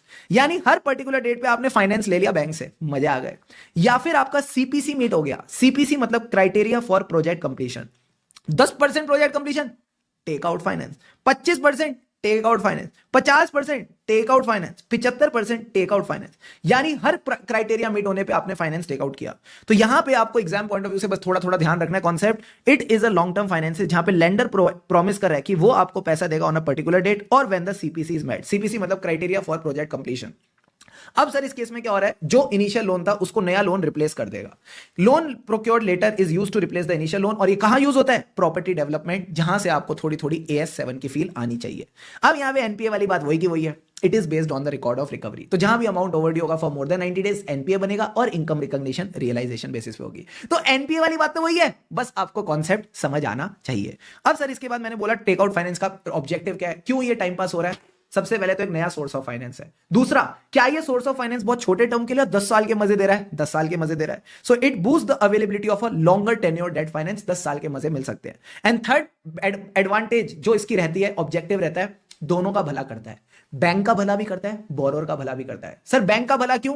क्या बैंक को एक साथ 10 करोड़ रुपए देने पड़ रहे हैं? नहीं, पहले 2.5 करोड़, फिर 2.5 करोड़, 2.5 शाम रोक ले, ओ सॉरी, पहले 2.5 करोड़, फिर 2.5 करोड़, फिर 2.5 करोड़, फिर 2.5 करोड़। यानी सीधा 10 करोड़ नहीं, धीरे धीरे करके बैंक अपना एक्सपोजर बढ़ा रहा है। ठीक है सर। उसके बाद जो एसेट लायबिलिटी का मिसमैच बोरोअर के केस में रहता है, वो नहीं रहेगा। पहले क्या होता था, बोरोअर 10 करोड़ का लोन ले लेता था, 10 करोड़ की लायबिलिटी, एसेट के नाम में कुछ था ही नहीं। अब क्या होता है, 2.5 करोड़ की लायबिलिटी, फिर 2.5 करोड़ का एसेट बनाया, फिर 2.5 करोड़ की लायबिलिटी, फिर 2.5 करोड़ का एसेट बनाया। तो जो एसेट लायबिलिटी मिसमैच पहले रहता था, वो अब नहीं रहता। धीरे धीरे लायबिलिटी आती रहती है, धीरे धीरे एसेट बनता रहता है। तो ये मीठा सा पॉइंट आप ध्यान रखोगे to address the entities exposure issues and asset liability mismatch concern for the tenders यानी बोरोअर्स। ये 3 पॉइंट ध्यान रखेंगे। एक नया सोर्स ऑफ फाइनेंस है, लॉन्गर टेन्योर के लिए है, and last point is banker के लिए क्या हो गया, एक्सपोजर इश्यूज ठीक हो गए, बोरोअर के लिए जो एसेट लायबिलिटी मिसमैच के कंसर्न थे वो भी ठीक हो गए। ठीक है। तो यहां आपका हां सर, हमारा यहां आपके ये वाले सारे points, materiality, revenue certainty, advances against security, bill purchase, bill for collection, renegotiation. ठीक है। और बताओ sir, reversal of income, leased asset, take out finance, objective of take out finance, यहां तक सारे के सारे टॉपिक डन। एक और प्यारा कॉन्सेप्ट अब हम रिवाइज करने वाले हैं सर। ये कौन सा कॉन्सेप्ट है? Partial recoveries of NPA. अब सर ये पार्शियल रिकवरीज ऑफ एनपीए क्या होता है? सारे बच्चे ध्यान से समझना, मजा आएगा, ठीक है। इस कॉन्सेप्ट पे हमारे पास अभी क्वेश्चन भी आया रिसेंट आरटीपी में 25 पे, तो सारे बच्चे इस पे फोकस करके चलेंगे, ठीक है सर। देखो, जब भी आपकी कोई अमाउंट ओवरड्यू होती है फॉर मोर देन 90 डेज, उसको क्या कहते हैं? एनपीए कहते हैं। अब सर मान लो ये जो अमाउंट ओवरड्यू है, जो इंस्टॉलमेंट ओवरड्यू है, इसमें ना हमारी इंस्टॉलमेंट है 10 लाख रुपए की। इस 10 लाख रुपए में से प्रिंसिपल है 9 लाख का, इंटरेस्ट है 1 लाख का, ठीक है सर। नॉर्मली क्या होगा? जितनी इंस्टॉलमेंट ओवरड्यू है उतना पैसा मिलेगा। मैंने कहा अब इसमें डालते हैं मसाला। कितना ओवरड्यू था? 10 लाख। हमको कितना मिला? हमने रिकवर किया 3 लाख, तो इसको क्या कहते हैं? Partial recovery. तो सर एक बात बताओ, जब 10 लाख रुपए के बदले 3 लाख रुपए मिलती है तो यहां पे धर्म संकट क्या है? मैंने कहा यहां पे धर्म संकट है कि अब इस 3 लाख रुपए में से प्रिंसिपल के लिए कितना पैसा है और इंटरेस्ट के लिए कितना पैसा आया है। ओ, तो ऐसे केस में आपने देखना है क्या ये जो पार्शियल रिकवरी हुई है इसको एप्रोप्रिएट करने के लिए between the principal and interest bank ने कोई एग्रीमेंट कर रखा है कि नहीं। तो अगर तो बैंक ने एग्रीमेंट कर रखा है कि भाई जिस प्रपोर्शन में अमाउंट ड्यू है उसी प्रपोर्शन में रिकवरी मान लो, तो कोई दिक्कत नहीं है, आप उस हिसाब से एप्रोप्रिएट करके चल सकते हो, ठीक है सर। बट अगर एग्रीमेंट नहीं है तो बैंक को अपनी खुद की अकाउंटिंग पॉलिसी बनानी पड़ेगी। अब क्या अकाउंटिंग पॉलिसी सब एनपीएस के लिए अलग? नहीं, इट शुड बी यूनिफॉर्म। आज एक अकाउंटिंग पॉलिसी कल को कुछ और हो सकती है, नहीं, कंसिस्टेंटली फॉलो करना है। तो जो अकाउंटिंग पॉलिसी बनेगी वो यूनिफॉर्म और कंसिस्टेंट मैनर में फॉलो करनी है, ठीक है सर। अब जो अकाउंटिंग पॉलिसी है ये आपने किस तरह से बना सकते हो सकता है बैंक क्या है कि भाई पहली प्रायोरिटी में प्रिंसिपल रिकवर करूंगा, फिर जो बचा हुआ पैसा होगा वो मैं इंटरेस्ट की ओर डालूंगा। तो इस केस में क्या होगा? 3 लाख रुपए आए हैं, प्रिंसिपल कितना ओवरड्यू था? 9 लाख रुपए, तो 3 का 3 पूरा प्रिंसिपल पे चला जाएगा। बात समझ आ रही है नहीं आ रही है? आ रही है सर। तो ये अकाउंटिंग पॉलिसी बैंक बना सकता है कि भाई मैं पहले प्रिंसिपल पे डालूंगा फिर इंटरेस्ट पे डालूंगा। तो जो भी अकाउंटिंग पॉलिसी है उसको कंसिस्टेंट और यूनिफॉर्म मैनर में रिकॉग्नाइज करना है। अब सर इनकम रिकॉग्निशन के लिए कौन सा अकाउंटिंग स्टैंडर्ड सिखाया अकाउंट्स टीचर ने? AS9। तो हमें कहीं ना कहीं AS9 फॉलो करना है, और AS9 कहता है कि आप इनकम को अकाउंट फॉर कब करते हो? जब देयर इज अ सर्टेनिटी। अच्छा, बैंक के लिए इनकम क्या होती है? इंटरेस्ट होती है सर। तो ये कहता है इंटरेस्ट जब आपका रियलाइज हो जाए तब आप उसको इनकम में ले जा सकते हो, कोई दिक्कत की बात नहीं है। अब इस पॉइंट में सतर्क रहना। सर क्या? जो भी इंटरेस्ट की रियलाइजेशन है, ध्यान रहे it should not be out of fresh और एडिशनल क्रेडिट फैसिलिटी। ऐसा ना हो एक तरफ मुझे बैंक को इंटरेस्ट देना है तो मैंने एक तरफ से बैंक से लोन लिया, दूसरी तरफ इंटरेस्ट दिया, ना मुन्ना ना, ये चीज नहीं चलेगी। तो आपने क्या करना है, ये चीज ध्यान रखनी है, जो भी बैंक ने इंटरेस्ट रियलाइज किया it should not be out of fresh और एडिशनल क्रेडिट फैसिलिटी। क्या एक बेसिक सी बात समझ आती है? आती है सर। तो जो मैंने आपको कॉन्सेप्ट पढ़ाया, आ जाओ फटाफट इसको मैं एक बार रिवाइज करा देता हूं फेयर लैंग्वेज में। ये कहता है जब भी एग्रीमेंट ना हो और आपको एप्रोप्रिएट करनी है रिकवरीज और in the NPA to principal and interest, क्या करेंगे? Adopt a consistent and uniform accounting policy, ठीक है सर। अब इसमें AS9 का तड़का लगा दो क्योंकि इनकम रिकॉग्निशन की बात कर रहे हैं। Recognise the income as per AS9 when there is a certainty of realisation. So therefore जो आपने अमाउंट पहले रिकॉग्नाइज नहीं की थी अब आप उसको अकाउंट कर सकते हो क्योंकि अब वो रियलाइज हो चुकी है। सर कौन सी अमाउंट की बात हो रही है? इंटरेस्ट की बात हो रही है। Interest fully and partially realised should be considered as a income. And आखिरी में सतर्क रहना, जो इंटरेस्ट आपने रियलाइज किया है what ever is the credit towards interest, make sure it is not out of fresh और एडिशनल क्रेडिट फैसिलिटी। तो अगर आप चाहो तो फटाफट वीडियो को 1 मिनट पॉज करके तीनों पॉइंट्स फ्लो में रिकॉल करके आगे बढ़ सकते हो। मेरे साथ आ जाओ, एक बार देख लो ये कौन सा क्वेश्चन दे रखा है बैंक ऑडिट का। इसके ऊपर क्वेश्चन नंबर 19 ऑफ आरटीपी में 25। देखो क्या कहता है, सीबीसी बैंक लिमिटेड के मल्टीपल लोन अकाउंट है जिनको आप एनपीए बोलते हो।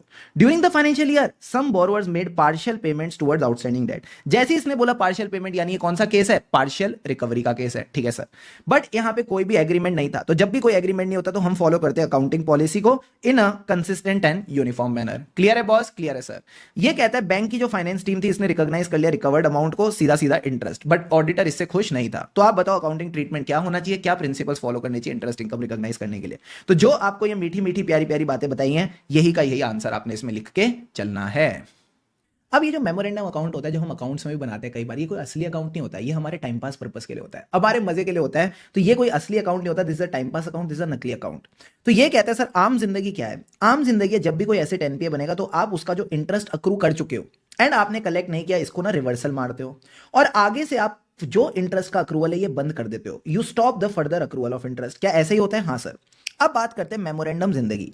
अब मेमोरेंडम जिंदगी यानी मेमोरेंडम अकाउंट कोई असली अकाउंट तो है नहीं, तो वहां जो करना है कर लो, क्या फर्क पड़ता है? तो ये कहता है banks can continue to accrue the interest in the memorandum account. किसके लिए? एनपीएस के लिए, फॉर कंट्रोल पर्पस। अपने कंट्रोल पर्पस के लिए ये लोग अक्रूवल स्टार्ट कर सकते हैं।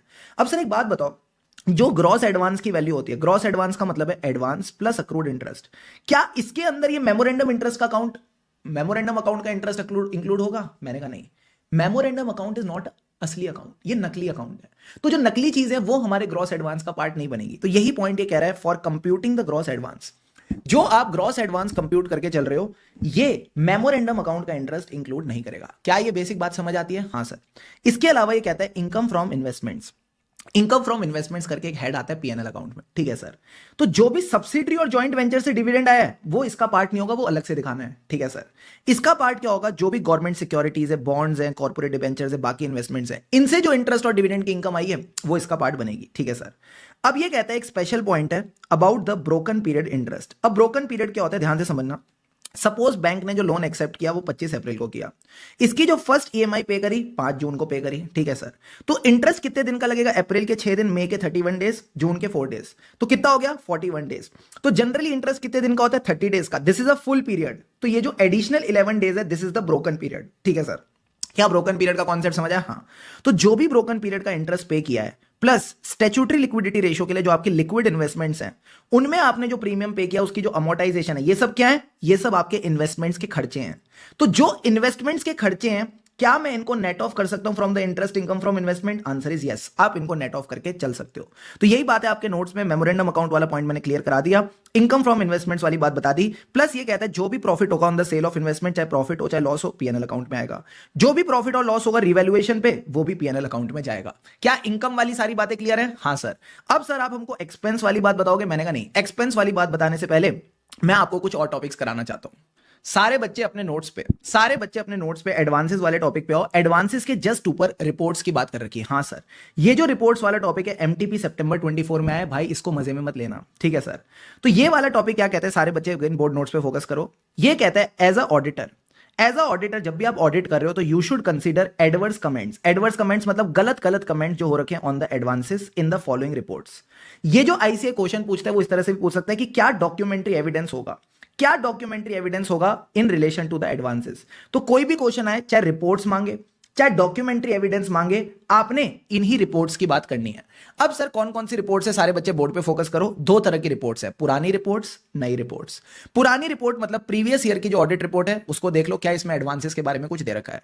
नई रिपोर्ट्स कौन सी हैं सर? जो बैंक के अंदर आई हैं और जो बैंक के बाहर से आई हैं। बैंक के अंदर कौन सी आई हैं? जो इंटरनल ऑडिट रिपोर्ट है, इंटरनल वाली और बाहर वाली। इंटरनल वाली कौन सी रिपोर्ट आई है? इंटरनल ऑडिट रिपोर्ट, जिसको हम कॉन्करेंट रिपोर्ट भी बोलते हैं, इंटरनल इंस्पेक्शन रिपोर्ट और एनी अदर इंटरनल रिपोर्ट। क्या 3 इंटरनल रिपोर्ट्स क्लियर है? हाँ सर। बाहर वाली रिपोर्ट कौन सी है? आरबीआई की लेटेस्ट इंस्पेक्शन रिपोर्ट या report on the verification of security. तो ये कुछ 4-5 रिपोर्ट्स है जिनके आप नाम याद रख सकते हो। इसका एक बार मैं क्वेश्चन भी करा देता हूं। सारे बच्चे आ जाओ जल्दी से क्वेश्चन नंबर 29 पे।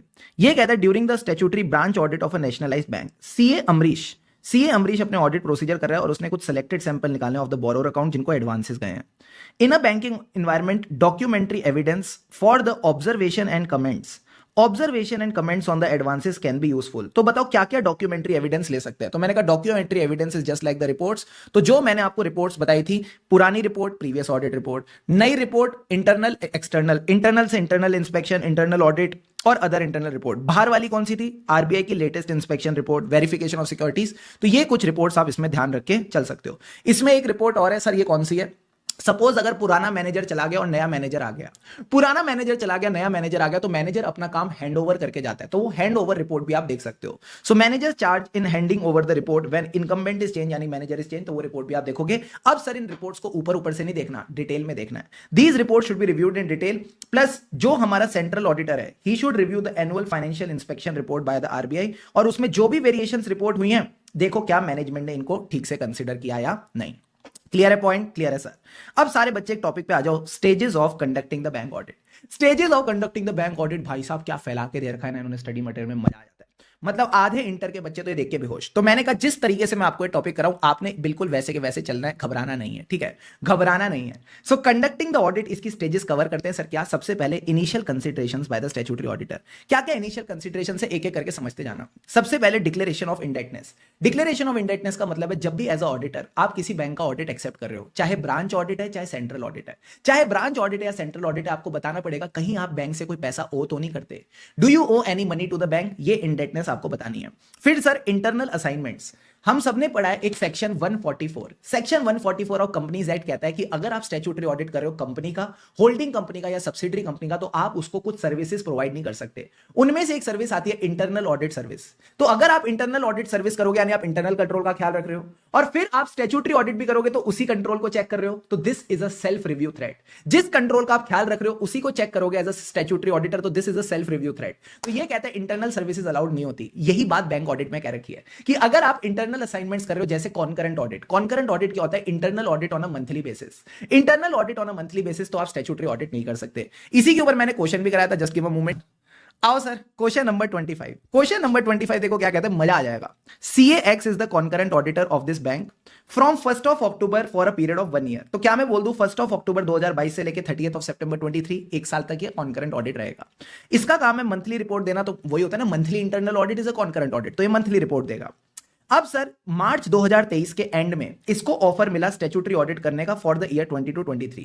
तो मुझे एक बात बताओ, 22-23 का अगर आपको स्टैट्यूटरी ऑडिट मिला है और इस पीरियड में आप कॉन्करेंट ऑडिट भी कर रहे हो, तो क्या आप स्टैट्यूटरी ऑडिट एक्सेप्ट कर सकते हो? Answer is no. तो अब आपको ये आंसर किस तरह से लिखना है, सारे बच्चे इधर फोकस करना। As per the RBI guidelines statutory audit assignment आप नहीं लोगे अगर आप इंटरनल असाइनमेंट्स कर रहे हो, जैसे कि concurrent audit which is a monthly internal audit, तो he should not accept the statutory audit. मजा आया?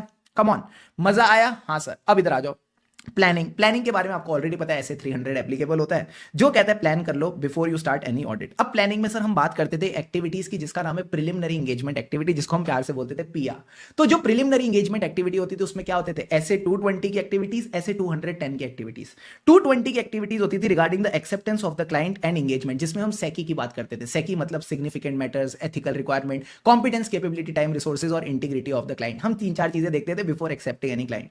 इसी तरह जो ऐसे 210 होता था वो बात करता था adding the terms of audit engagement, तो उनको भी समझ के चलना।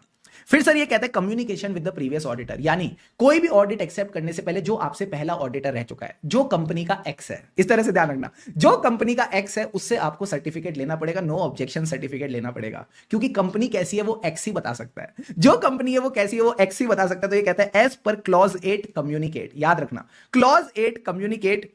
Clause 8 part 1 of first schedule to chartered accountant act 1949 कहता है as a CA in practice आप पोजीशन एक्सेप्ट नहीं कर सकते एज अ ऑडिटर जो किसी और सीए ने ले रखी थी without first communicating in writing. आपको उससे एनओसी लेना पड़ेगा, यानी नो ऑब्जेक्शन सर्टिफिकेट। तुमको कोई दिक्कत तो नहीं है ना? फिर ये कहता है टर्म्स ऑफ एंगेजमेंट को एग्री करना before beginning the audit. Initial audit engagement पे ऐसे 510 लगता है। वो क्या कहता था कि देखना ओपनिंग बैलेंसेस में कोई मिसस्टेटमेंट तो नहीं, ओपनिंग बैलेंसेस में कोई मिसस्टेटमेंट तो नहीं जो मटीरियली पूरे फाइनेंशियल स्टेटमेंट को अफेक्ट करे। अगर आपको ऐसी कोई मटीरियल मिसस्टेटमेंट मिल जाती है तो आप क्वालिफाइड और एडवर्स ओपिनियन दोगे। तो यही बात दे रखिए, क्वालिफाइड और एडवर्स ओपिनियन देना अगर कोई मटेरियल मिसस्टेटमेंट मिल जाए। फिर आप ओवरऑल ऑडिट रिस्क देखोगे, टीम में क्वालिफाइड और एक्सपीरियंस लोग लाओगे एंड बैंक का एनवायरनमेंट समझोगे। तो ये सारी बातें आपको समझ के चलनी है। तो इनके लिए मैंने आपको एक टेक्निक लिखवाई थी सर। क्या? कोई भी ऑडिट स्टार्ट करने से पहले हमारा एक दोस्त है जिसका नाम है आदित्य। हम आदित्य को प्यार से क्या बोलते हैं? आदि। तो आदि पंजाबी लड़का है, मेरा दोस्त था आदित्य अरोड़ा। तो पंजाबी लोगों को तू तेरा करके नहीं बोलते, बोलते तुस्सी। तो आप बोलोगे आदि तुस्सी प्लानिंग टीम दसो, आदि तुस्सी प्लानिंग टीम दसो। अब इसका मतलब क्या है? मैंने कहा अगर आईसी आपको क्वेश्चन दे दे क्या इनिशियल कंसीडरेशन होती है और मान लो 5 मार्कर क्वेश्चन दे दिया, आपको चीजें समझ आती है बट याद नहीं आएगा, तो इसको कैसे याद रखना है? इनिशियल कंसीडरेशन में आदि से पूछ लो क्या करना है। तो आदि तुस्सी प्लानिंग टीम दसो। आदि का मतलब है A for assessment of engagement risk, D for declaration of indebtedness, I for internal assignment of the bank, तुस्सी T for terms of engagement, C for communication with previous auditor, planning team दसो मतलब planning की बात करेंगे जिसमें हम preliminary engagement activities की बात करते हैं जो ऑलरेडी चैप्टर 2 में आप याद कर चुके हो। एंड इसके बाद टीम की बात करेंगे क्वालिफाइड और एक्सपीरियंस प्रोफेशनल। ये आपको सारे के सारे पॉइंट्स बस एग्जाम पॉइंट ऑफ व्यू से ध्यान रख के चलने हैं। इसके अलावा बेसिक पॉइंट्स दे रखे हैं, इनको आप एक बार बस रीड कर लेना, कुछ खास बात नहीं है। मेन फोकस आता है understanding the risk management process. Understanding the risk management process में सर गेम क्या है? सारे बच्चे इधर फोकस करना। पहले कॉन्सेप्ट रिवाइज करते हैं। रिस्क मैनेजमेंट का मतलब है कहीं रिस्क है उसके लिए आपने कंट्रोल लगाया। बैंक के लिए सबसे भयानक रिस्क क्या है? कि सर जो बैंक एडवांस कर रही है, जो बैंक लोन्स दे रही है, ये किसी गलत आदमी को ना दे दे। अगर गलत आदमी को दे दिए तो एनपीए बन जाएगा, सारी की सारी बैंड बच जाएगी बैंक की, पैसा बाहर चला जाएगा और वापस आएगा नहीं। तो मुझे बताओ इस रिस्क के लिए बैंक क्या कंट्रोल लगाता है? Segregation of duties. Segregation of duties यानी सबसे पहले 2 ऑफिस होते हैं, फ्रंट ऑफिस और बैक ऑफिस। फ्रंट ऑफिस का मतलब होता है जो बंदा डायरेक्टली कस्टमर से डील करेगा, डायरेक्टली बोरोवर से डील करेगा, ठीक है सर। अब बोरोवर फ्रंट ऑफिस के पास आता है, अपने कागजात देता है, इसका अप्रूवल कौन करता है? अलग बंदा। अगर मान लो बोरोवर की इनकम कम से कम 15 लाख होनी चाहिए बट हमने 12 लाख पे अप्रूव कर दी, तो ये जो एक्सेप्शन है ये भी कोई और बंदा अप्रूव करेगा।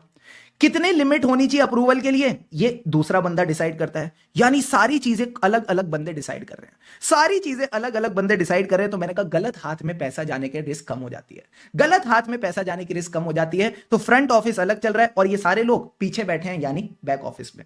तो यही बात है आपको यहां पे ध्यान रखनी है। सारे बच्चे एकदम फ्लो में चलना, मजा आ जाएगा। Please revise with me. मैंने कहा आपका क्वेश्चन क्या है, रिस्क मैनेजमेंट प्रोसेस। तो सबसे पहले रिस्क की बात करते हैं। रिस्क का मतलब है रिस्क को आइडेंटिफाई करो, मेजर करो, अगर रिस्क ज्यादा है तो इसको मॉनिटर करो। तो हम इसको प्यार से बोलेंगे IMM ऑफ द रिस्क।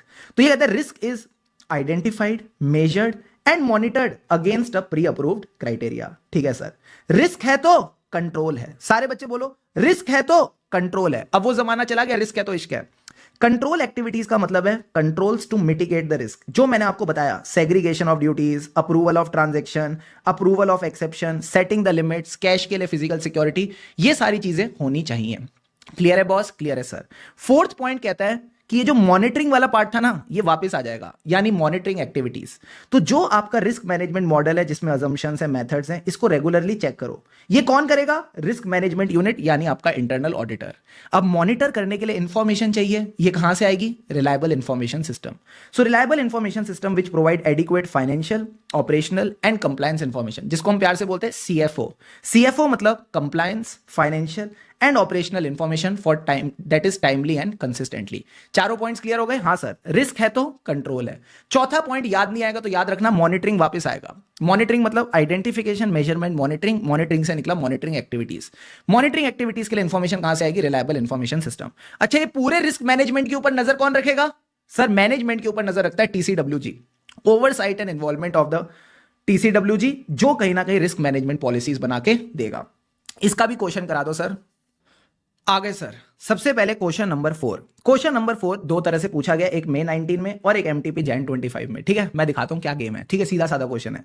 सबसे पहला क्वेश्चन कहता है Piyush the bank manager develops the controls to make key business and financial risk. कहीं ना कहीं मैनेज करने बिजनेस और फाइनेंशियल रिस्क। तो discuss the requirements of a effective risk management system. Risk management system यानी risk control, monitoring the activities, उसके बाद monitoring के बाद क्या था? रिलायबल इंफॉर्मेशन सिस्टम, ऊपर TCWG। वही आपने 5-6 पॉइंट्स लिख के चलने हैं। अगेन अब इसका मिलता जुलता क्वेश्चन जो आया MTP Jan 25 में, हो सकता है आपकी बुक में ना हो, फिर भी डायरेक्ट क्वेश्चन है, देख के चलो। कहता है during the audit of Smile bank CSVT focused on understanding the risk management process. She reviewed how the management developed the controls and used performance indicator to monitor the risk. She also assess the risk management system effectively identified and mitigated the risk. मतलब इसने सारा risk management वाली चीजें देख ली। Discuss how should CSVT evaluate the adequacy of risk management control. तो again risk management से related Shubham sir ने एक ही टॉपिक पढ़ाया है, वही का वही आपने लिखना है। तो इसमें साथ में लिख दो May 19 एंड MTP September 24 नहीं है, Jan 25 है। ठीक है, MTP Jan 25 तो रीसेंट क्वेश्चन है, इसको प्लीज हल्के में मत लेना। अब इसके बाद सर जो टॉपिक्स रखे ना एकदम रियल टॉपिक है, मतलब पता नहीं क्या, एक बार फटाफट गो थ्रू करते हैं। सबसे पहले एंगेजमेंट टीम डिस्कस वगैरह करेगी ताकि इनको बेटर अंडरस्टैंडिंग मिले अबाउट द बैंक। फिर ये ओवरऑल स्ट्रेटेजी बनाएंगे, प्लान बनाएंगे, और इसके बाद बनाएंगे ऑडिट प्लानिंग मेमोरेंडम। मेमोरेंडम यानी एक समरी, जो भी प्लान है उसकी एक समरी बना लेंगे। अब ये समरी कैसे दिखेगी? सारे बच्चे बोर्ड पे देखो। ये कहता है audit planning memorandum will summarise the audit plan. Audit plan में क्या आता था? Aunty of the audit procedure. ये चीज हमने चैप्टर 2 में पढ़ रखी है। तो ये लोग भी ये कहते हैं it will describe the expected nature. Timing को बाजू में रखा, उसका नाम रख दिया स्कोप। नेचर टाइमिंग को बाजू में रखा, उसका नाम रख दिया स्कोप, यानी scope and extent of audit procedure to be perform by the auditor. ठीक है सर। सेकेंड थिंग, क्योंकि सर ये समरी है ऑडिट प्लान की, तो हम सारी रिस्क के बारे में नहीं बताएंगे, सारे इश्यूज के बारे में नहीं बताएंगे, सिर्फ सिलेक्टेड इश्यूज के बारे में बताएंगे, सिलेक्टेड रिस्क के बारे में बताएंगे। तो we will highlight all the significant issues and risk which were identified during planning. ठीक है सर। अब जब आपने दोनों चीजें कर ली तो आपके पास एक सबूत आ गया। You get a evidence that you properly plan the audit, क्योंकि आपने डिसाइड करे nature, timing and extent of procedure, जिसको ये लोग बोलते हैं scope and extent of procedure. साथ ही साथ आपने दिखा दिया कि आपने रिस्क के साथ कैसे डील किया, how you responded to the EPS risk. EPS मतलब इंगेजमेंट, परवेसिव और स्पेसिफिक रिस्क। ये वही नाम है जो हम इंगेजमेंट टीम डिस्कशंस में बात भी करते हैं। ठीक है सर। अब सर ऑडिट प्लानिंग मेमोरेंडम तो समझ आ गया, फिर ये मटीरियलिटी निकालेंगे, गोइंग कंसर्न असेस करेंगे। अब आता है क्लासिक टॉपिक मनी लॉन्ड्रिंग वाला। इसको भी स्टार मार्क कर लो, इस पे भी क्वेश्चन स्टडी मटेरियल में डायरेक्ट क्वेश्चन दे रखा है कि भाई बताओ एज अ ऑडिटर KYC के बारे में जानने से आपको क्या फायदा होगा। तो यही सारी बातें आपने इसमें लिखनी है। तो सारे बच्चे एक बार इधर आना, मैं बताता हूं how do you assess the risk of fraud including money laundering. तो सबसे पहले फ्रॉड वाला जो ऐसे 240 जो हम CA फाइनल में डिटेल में पढ़ेंगे, उसमें बस इतना जान लो, हमारा ऑब्जेक्टिव है to identify and assess the risk of material misstatement due to fraud, ताकि हम इस पर रिस्पॉन्ड कर सकें। अब सर ऑडिटर कैसे रिस्पॉन्ड करेगा? क्या फ्रॉड आसानी से मिल जाएगा या अलर्ट रहना पड़ेगा? अलर्ट रहना पड़ेगा। As a auditor you need to stay alert, तो you should maintain attitude of professional scepticism. ठीक है सर, हम तो अलर्ट रहेंगे। बैंक क्या करेगा? बैंक क्या करेगा? तो मैंने कहा बैंक के लिए ना आरबीआई ने गाइडलाइंस बनाई है। RBI has framed the guidelines on PMLA and KYC. PMLA मतलब prevention of money laundering activities and KYC know your customer. तो बैंक का काम है इन गाइडलाइंस के हिसाब से पॉलिसीज एंड प्रोसीजर बनाना to recognise and report the money laundering activities. क्या ये बेसिक सा पॉइंट क्लियर है? हाँ सर। तो यही की यही बात यहां पे मैंने आपको कवर करा दी। फिर जो भी रिस्क है उनको असेस करके चलो।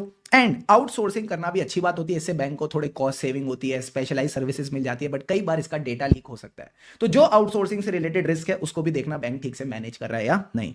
फिर देखना how do you respond to the assessed risk, यानी एज अ ऑडिटर आप क्या क्या ऑडिट प्रोसीजर करोगे, टेस्ट ऑफ कंट्रोल्स कैसे करोगे, सब्सटेंटिव प्रोसीजर कैसे करोगे, देख के चलना है। Then sir stress testing. Stress testing क्या थी? स्ट्रेस टेस्टिंग क्या थी? तो मैंने कहा स्ट्रेस टेस्टिंग में क्या करते हैं ना, जो बैंक का मैनेजर होता है, बैंक का मैनेजर होता है, उसको परेशान कर दो, फिर वो स्ट्रेस में आके तुमको दो तीन प्यारी प्यारी बातें बोलेगा, तुम उसको रिकॉर्ड कर देना और यूट्यूब पे डाल देना। क्या ये स्ट्रेस टेस्टिंग है? मैंने कहा इसको स्ट्रेस टेस्टिंग नहीं कहते। स्ट्रेस टेस्टिंग किसी बंदे की नहीं होती, सॉफ्टवेयर की होती है। कि अगर बैंक की ट्रांजैक्शन एक लिमिट से ज्यादा बढ़ जाती है, अगर बैंक के ऑपरेशंस एक पर्टिकुलर नॉर्मल लिमिट से ज्यादा हो जाते हैं, तो क्या इसका सॉफ्टवेयर इसको हैंडल कर पाएगा? क्या इसका सॉफ्टवेयर इसको हैंडल कर पाएगा? इसको कहते हैं स्ट्रेस टेस्टिंग। तो ये एक कॉन्सेप्ट याद रखना, हो सकता है केस स्टडी वगैरह में पूछ ले। तो it is a software testing activity. क्या सॉफ्टवेयर फास्ट वर्क करेगा अगर नॉर्मल ऑपरेशन से ज्यादा काम आ जाए? तो इसमें एक सॉफ्टवेयर का नाम दे रखा है मिशन क्रिटिकल सॉफ्टवेयर। ठीक है, मिशन क्रिटिकल सॉफ्टवेयर बाकी और सॉफ्टवेयर के लिए भी यूज होती है। इसके लिए बोर्ड ऑफ डायरेक्टर एक फ्रेमवर्क बनाएंगे जिसके हिसाब से टेस्टिंग वगैरह होगी। अब आता है अगला कॉन्सेप्ट, बेसिल 3 फ्रेमवर्क। ये जो बेसिल 3 फ्रेमवर्क है क्यों आया था? क्योंकि बैंक्स बहुत खराब खराब लोन दे रहे थे। 2008 के आसपास जो सब प्राइम क्राइसिस हुए थे, लेहमन ब्रदर क्राइसिस हुए थे, उस टाइम पे बैंक बहुत खराब खराब लोन दे रहे थे। तो इस वजह से फाइनेंशियल क्राइसिस आ गए। अब जब भी फाइनेंशियल क्राइसिस आते हैं ना, बैंक्स बिखर जाते हैं। तो इन्होंने कहा बैंक्स के पास सफिशिएंट कैपिटल होनी चाहिए, बैंक्स के पास खुद की सफिशिएंट कैपिटल होनी चाहिए, अगर मार्केट में क्राइसिस आए तो वो इसको एब्जॉर्ब कर पाए, वो कहीं ना कहीं इससे बच के निकल पाए। तो इन्होंने क्या बनाया? इंटरनेशनल बैंकिंग रेगुलेशंस बनाई। किसने? बीसीबीएस। बीसीबीएस का मतलब है BECIL committee on the banking supervision. ठीक है सर। इन लोगों ने क्या दिया? इन लोगों ने क्राइटेरिया दिया फॉर रेगुलेटरी कैपिटल, कि आपके पास मिनिमम कितनी कैपिटल होनी चाहिए, किस फॉर्म में होनी चाहिए, क्या क्या इंस्ट्रूमेंट्स होने चाहिए। एंड इनका मेन फोकस क्या था? मेन फोकस था to manage the risk of banking and financial system. तो मेन आपने बस दो तीन बातें इसमें यही ध्यान रखनी है, मैंने आपको नोटिंग भी कराई थी। सर कहां पे? Just give me a moment. तो अगर आप अपने बैंक ऑडिट के नोट्स के लास्ट में आओगे तो मैंने आपको बेसिल 3 फ्रेमवर्क में बस इतना बोला कि जो बीसीबीएस है इसने इंटरनेशनल बैंकिंग रेगुलेशन दे रखी है, जिसमें इन्होंने मिनिमम क्राइटेरिया बता रखा है for the instruments of regulatory capital. Main focus is on managing the risk of banking and financial system. ये बेसिक सी बात बस आप समझ के चलो। क्या यहां तक सारी बातें क्लियर है? क्लियर है सर। अब सारे बच्चे पानी के 2-2 घूंट लगाओ, फिर मैं आपको खर्चे कराता हूं, बैंक के खर्चे कराता हूं। चलो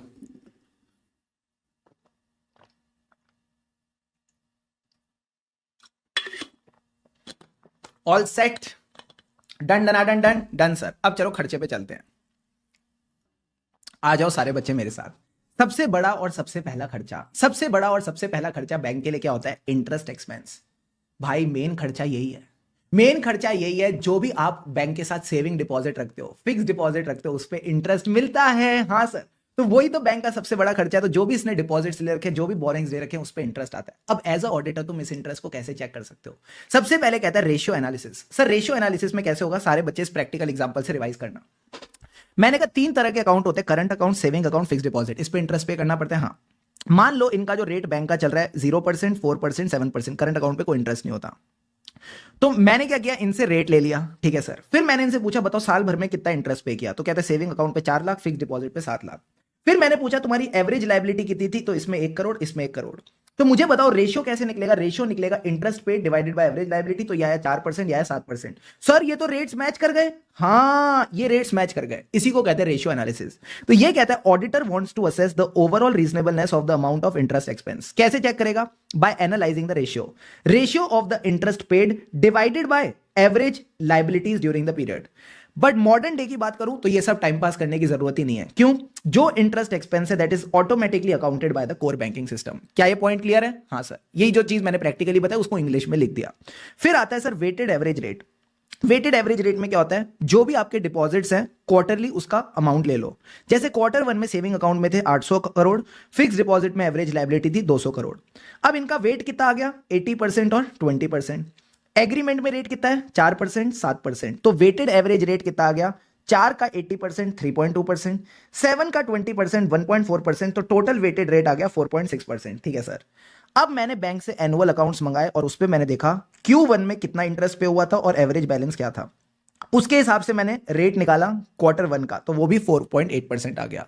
तो जब 4.8% अकाउंट्स के हिसाब से और वेटेड एवरेज है 4.6%, इनको कंपेयर करो और एनालाइज करो। तो यही बात दे रखी है, auditor obtains the details of various deposits at the end of each quarter. इससे क्या होगा, डिटेल्स के बेसिस पे आप वेटेड एवरेज रेट निकाल सकते हो। इसको कंपेयर करो एक्चुअल इंटरेस्ट रेट से, और अगर डिफरेंस मटेरियल है तो इसके बारे में इंक्वायरी करो। सर ये तो बड़ा ही आसान है। फिर हमारे पास दो एनालिसिस आ जाते हैं, Y MOM. Y MOM, Y का मतलब है जो एवरेज इंटरेस्ट पेड है ऑन द डिपॉजिट्स, इसको कंपेयर करो विद द प्रीवियस ईयर और analyse the differences. Month on month में क्या होता है, मैंने कहा मंथ ऑन मंथ और क्वार्टर ऑन क्वार्टर में क्या करते हैं, अप्रैल के इंटरेस्ट पेड को मई से कंपेयर किया, अरे मई में ज्यादा किया कंपेयर टू अप्रैल, इसका रीजन पूछो। तो obtain the ledger breakup of the interest expense for each month और quarter and compare with the benchmark. Benchmark मतलब प्रीवियस मंथ और क्वार्टर। एंड आखिरी में एवरेज बैलेंस देखो ये लोग कैसे कंप्यूट करते हैं, फिर आप उसको रिकंप्यूट करो, ऑन सैंपल बेसिस।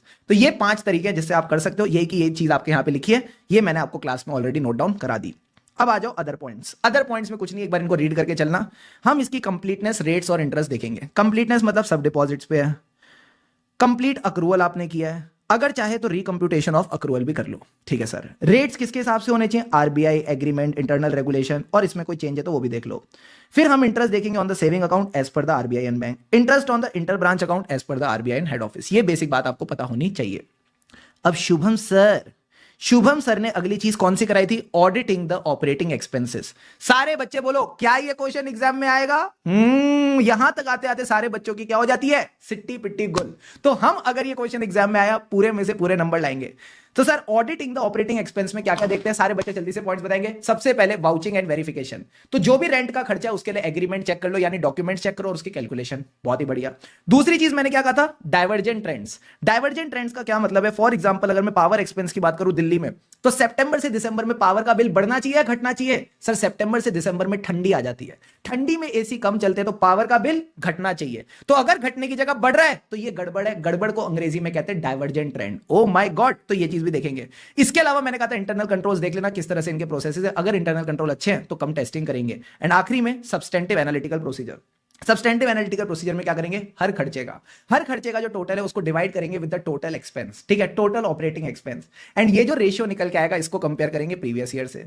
ऐसे ट्रैवल के खर्चे को डिवाइड किया टोटल एक्सपेंस से, कंपेयर किया विद द प्रीवियस ईयर। तो ये 4 तरीके हैं। तो सारे बच्चे एक बात बताओ, इतना बैंक ऑडिट पढ़ने के बाद ये टॉपिक आपको चुभ रहा है? हाँ सर। कितना चुभ रहा है, छोटी सुई या वड्डी सुई? सर वड्डी सुई। तो इसके 4 पॉइंट भी ऐसे याद रखेंगे, वड्डी सुई, V for vouching verification, DI for divergent trend, SU for substantive analytical procedure and I for internal control। फिर हमने लास्ट टॉपिक पढ़ा provisions and contingencies. Provisions and contingencies में कुछ नहीं है सर, 3 तरह के प्रोविजन एक बैंक बनाता है, एक तो एडवांसेस पे, एक टैक्स पे और अदर एक्सपेंसेस पे। जो एडवांसेस के प्रोविजन है वो बनेंगे on the basis of circular. तो आपने देखना है सर्कुलर के हिसाब से क्या बैंक ने ठीक से प्रोविजन बनाया कि नहीं। अब प्रोविजन बनाने के लिए क्या चाहिए, क्लासिफिकेशन, क्योंकि स्टैंडर्ड का अलग बनेगा, सब स्टैंडर्ड का अलग बनेगा, D1 का अलग बनेगा, D2 का अलग बनेगा, D3 का अलग बनेगा, लॉस एसेट का अलग बनेगा। तो मैंने सर्कुलर को समझा, उसके हिसाब से बैंक को समझा कि बैंक कैसे प्रोविजन बनाता है। इसके लिए मैंने क्लासिफिकेशन चेक करनी है सैंपल बेसिस पे। तो इसके लिए क्या मांगू, detailed breakup of the standard and NPA loans and agree with the general ledger. क्या पूरा फ्लो क्लियर है? हाँ सर। इसी तरह मैं टैक्स का प्रोविजन भी चेक करूंगा। टैक्स के प्रोविजन में बस आपने चेक करना है कि जो भी आइटम्स इन्होंने डेबिट और क्रेडिट कर रखे हैं टैक्स कैलकुलेट करते वक्त, वो टोटल इनकम निकालते वक्त जो भी डेबिट और क्रेडिट आइटम्स कर रखे हैं उनको चेक करो। फॉर एग्जाम्पल अगर पेनल्टी है तो क्या ये खर्चा अलाउड होगा? No sir, this is not allowed as per section 37। तो आपने डेबिट और क्रेडिट आइटम्स को वेरीफाई करते हुए चलना है। इसके अलावा कहता है जो भी प्रोविजन फॉर एक्सपेंसेस है उनको चेक करो कंसीडरिंग द सर्कमस्टेंसेस। तो सपोज अगर इन्होंने रेंट का प्रोविजन बना रखा है मार्च मंथ का, तो मार्च मंथ का रेंट प्रोविजन आप एग्रीमेंट से चेक करके चल सकते हो। सर ये तो बड़ा मीठा मीठा पॉइंट था। और बताओ सितंबर 24 में आ गया। So it is very very easy. यहां आपका बैंक ऑडिट का पूरा revision gets completed. Here your full revision of bank audit gets completed. सारे कॉन्सेप्ट्स हो गए सर। सारे क्वेश्चंस हो गए सर। बस फिर और क्या चाहिए? तो मैं आपको बताऊं ना, जरूरत पड़े तो रेस्ट ले लिया करो। It is okay to rest, take rest, but not okay to quit नहीं करते। क्विट सर कमजोर दिल वाले करते हैं। जो बड़े दिल वाले होते हैं ना, जो बड़े दिल वाले होते हैं वो चलते जाते हैं, चलते जाते हैं, चलते जाते हैं, चलते जाते हैं, और उनको अपनी मंजिल फिर मिल ही जाती है। तो मुझे लगता है कि यार आप अभी तक अगर इस रिवीजन में बने हुए हो, अगर आप अभी तक मेरे साथ यहां पे लगे हुए हो, तो आपके अंदर पेशेंस तो है, आपके अंदर वो मोटिवेशन तो है अपने लिए कुछ कर दिखाने की। तो आप वो छोटे दिल वाले नहीं हो, बड़े दिल वाले हो। तो जब बड़े दिल वाले हो तो मैं आपसे एक ही रिक्वेस्ट करूंगा, कभी भी थक जाओ तो थोड़ा आराम कर लिया करो, बट रुकना नहीं है। आपने वहां पे गिव अप नहीं करना, आपने वहां पे क्विट नहीं करना, आपने चलते जाना है। क्योंकि अगर चलते जाएंगे, चलते जाएंगे, चलते जाएंगे, तो पक्का हमको हमारी मंजिल मिल जाएगी। और मैं जानता हूं आपकी मंजिल क्या है। सीए फाइनल की टिकट चाहिए, जल्दी मिल जाएगी, don't worry about it. Video अच्छी लगे तो do give it a like, comment करके मुझे जरूर बताना ये रिवीजन कैसी लगी, ताकि मेरे लिए भी एक छोटी सी प्यारी सी मोटिवेशन हो कि हाँ यार मजा आ रहा है, बच्चों को मजा आ रहा है। क्योंकि मैं एक ही चीज में बिलीव करता हूं, खुशी से पढ़ेंगे तभी आगे बढ़ेंगे। So keep going all of you, इसी तरह से लगे रहो, एंड यस आपको आपकी मंजिल मिल जाएगी। Keep going, keep going, keep going, keep rocking my inter stars.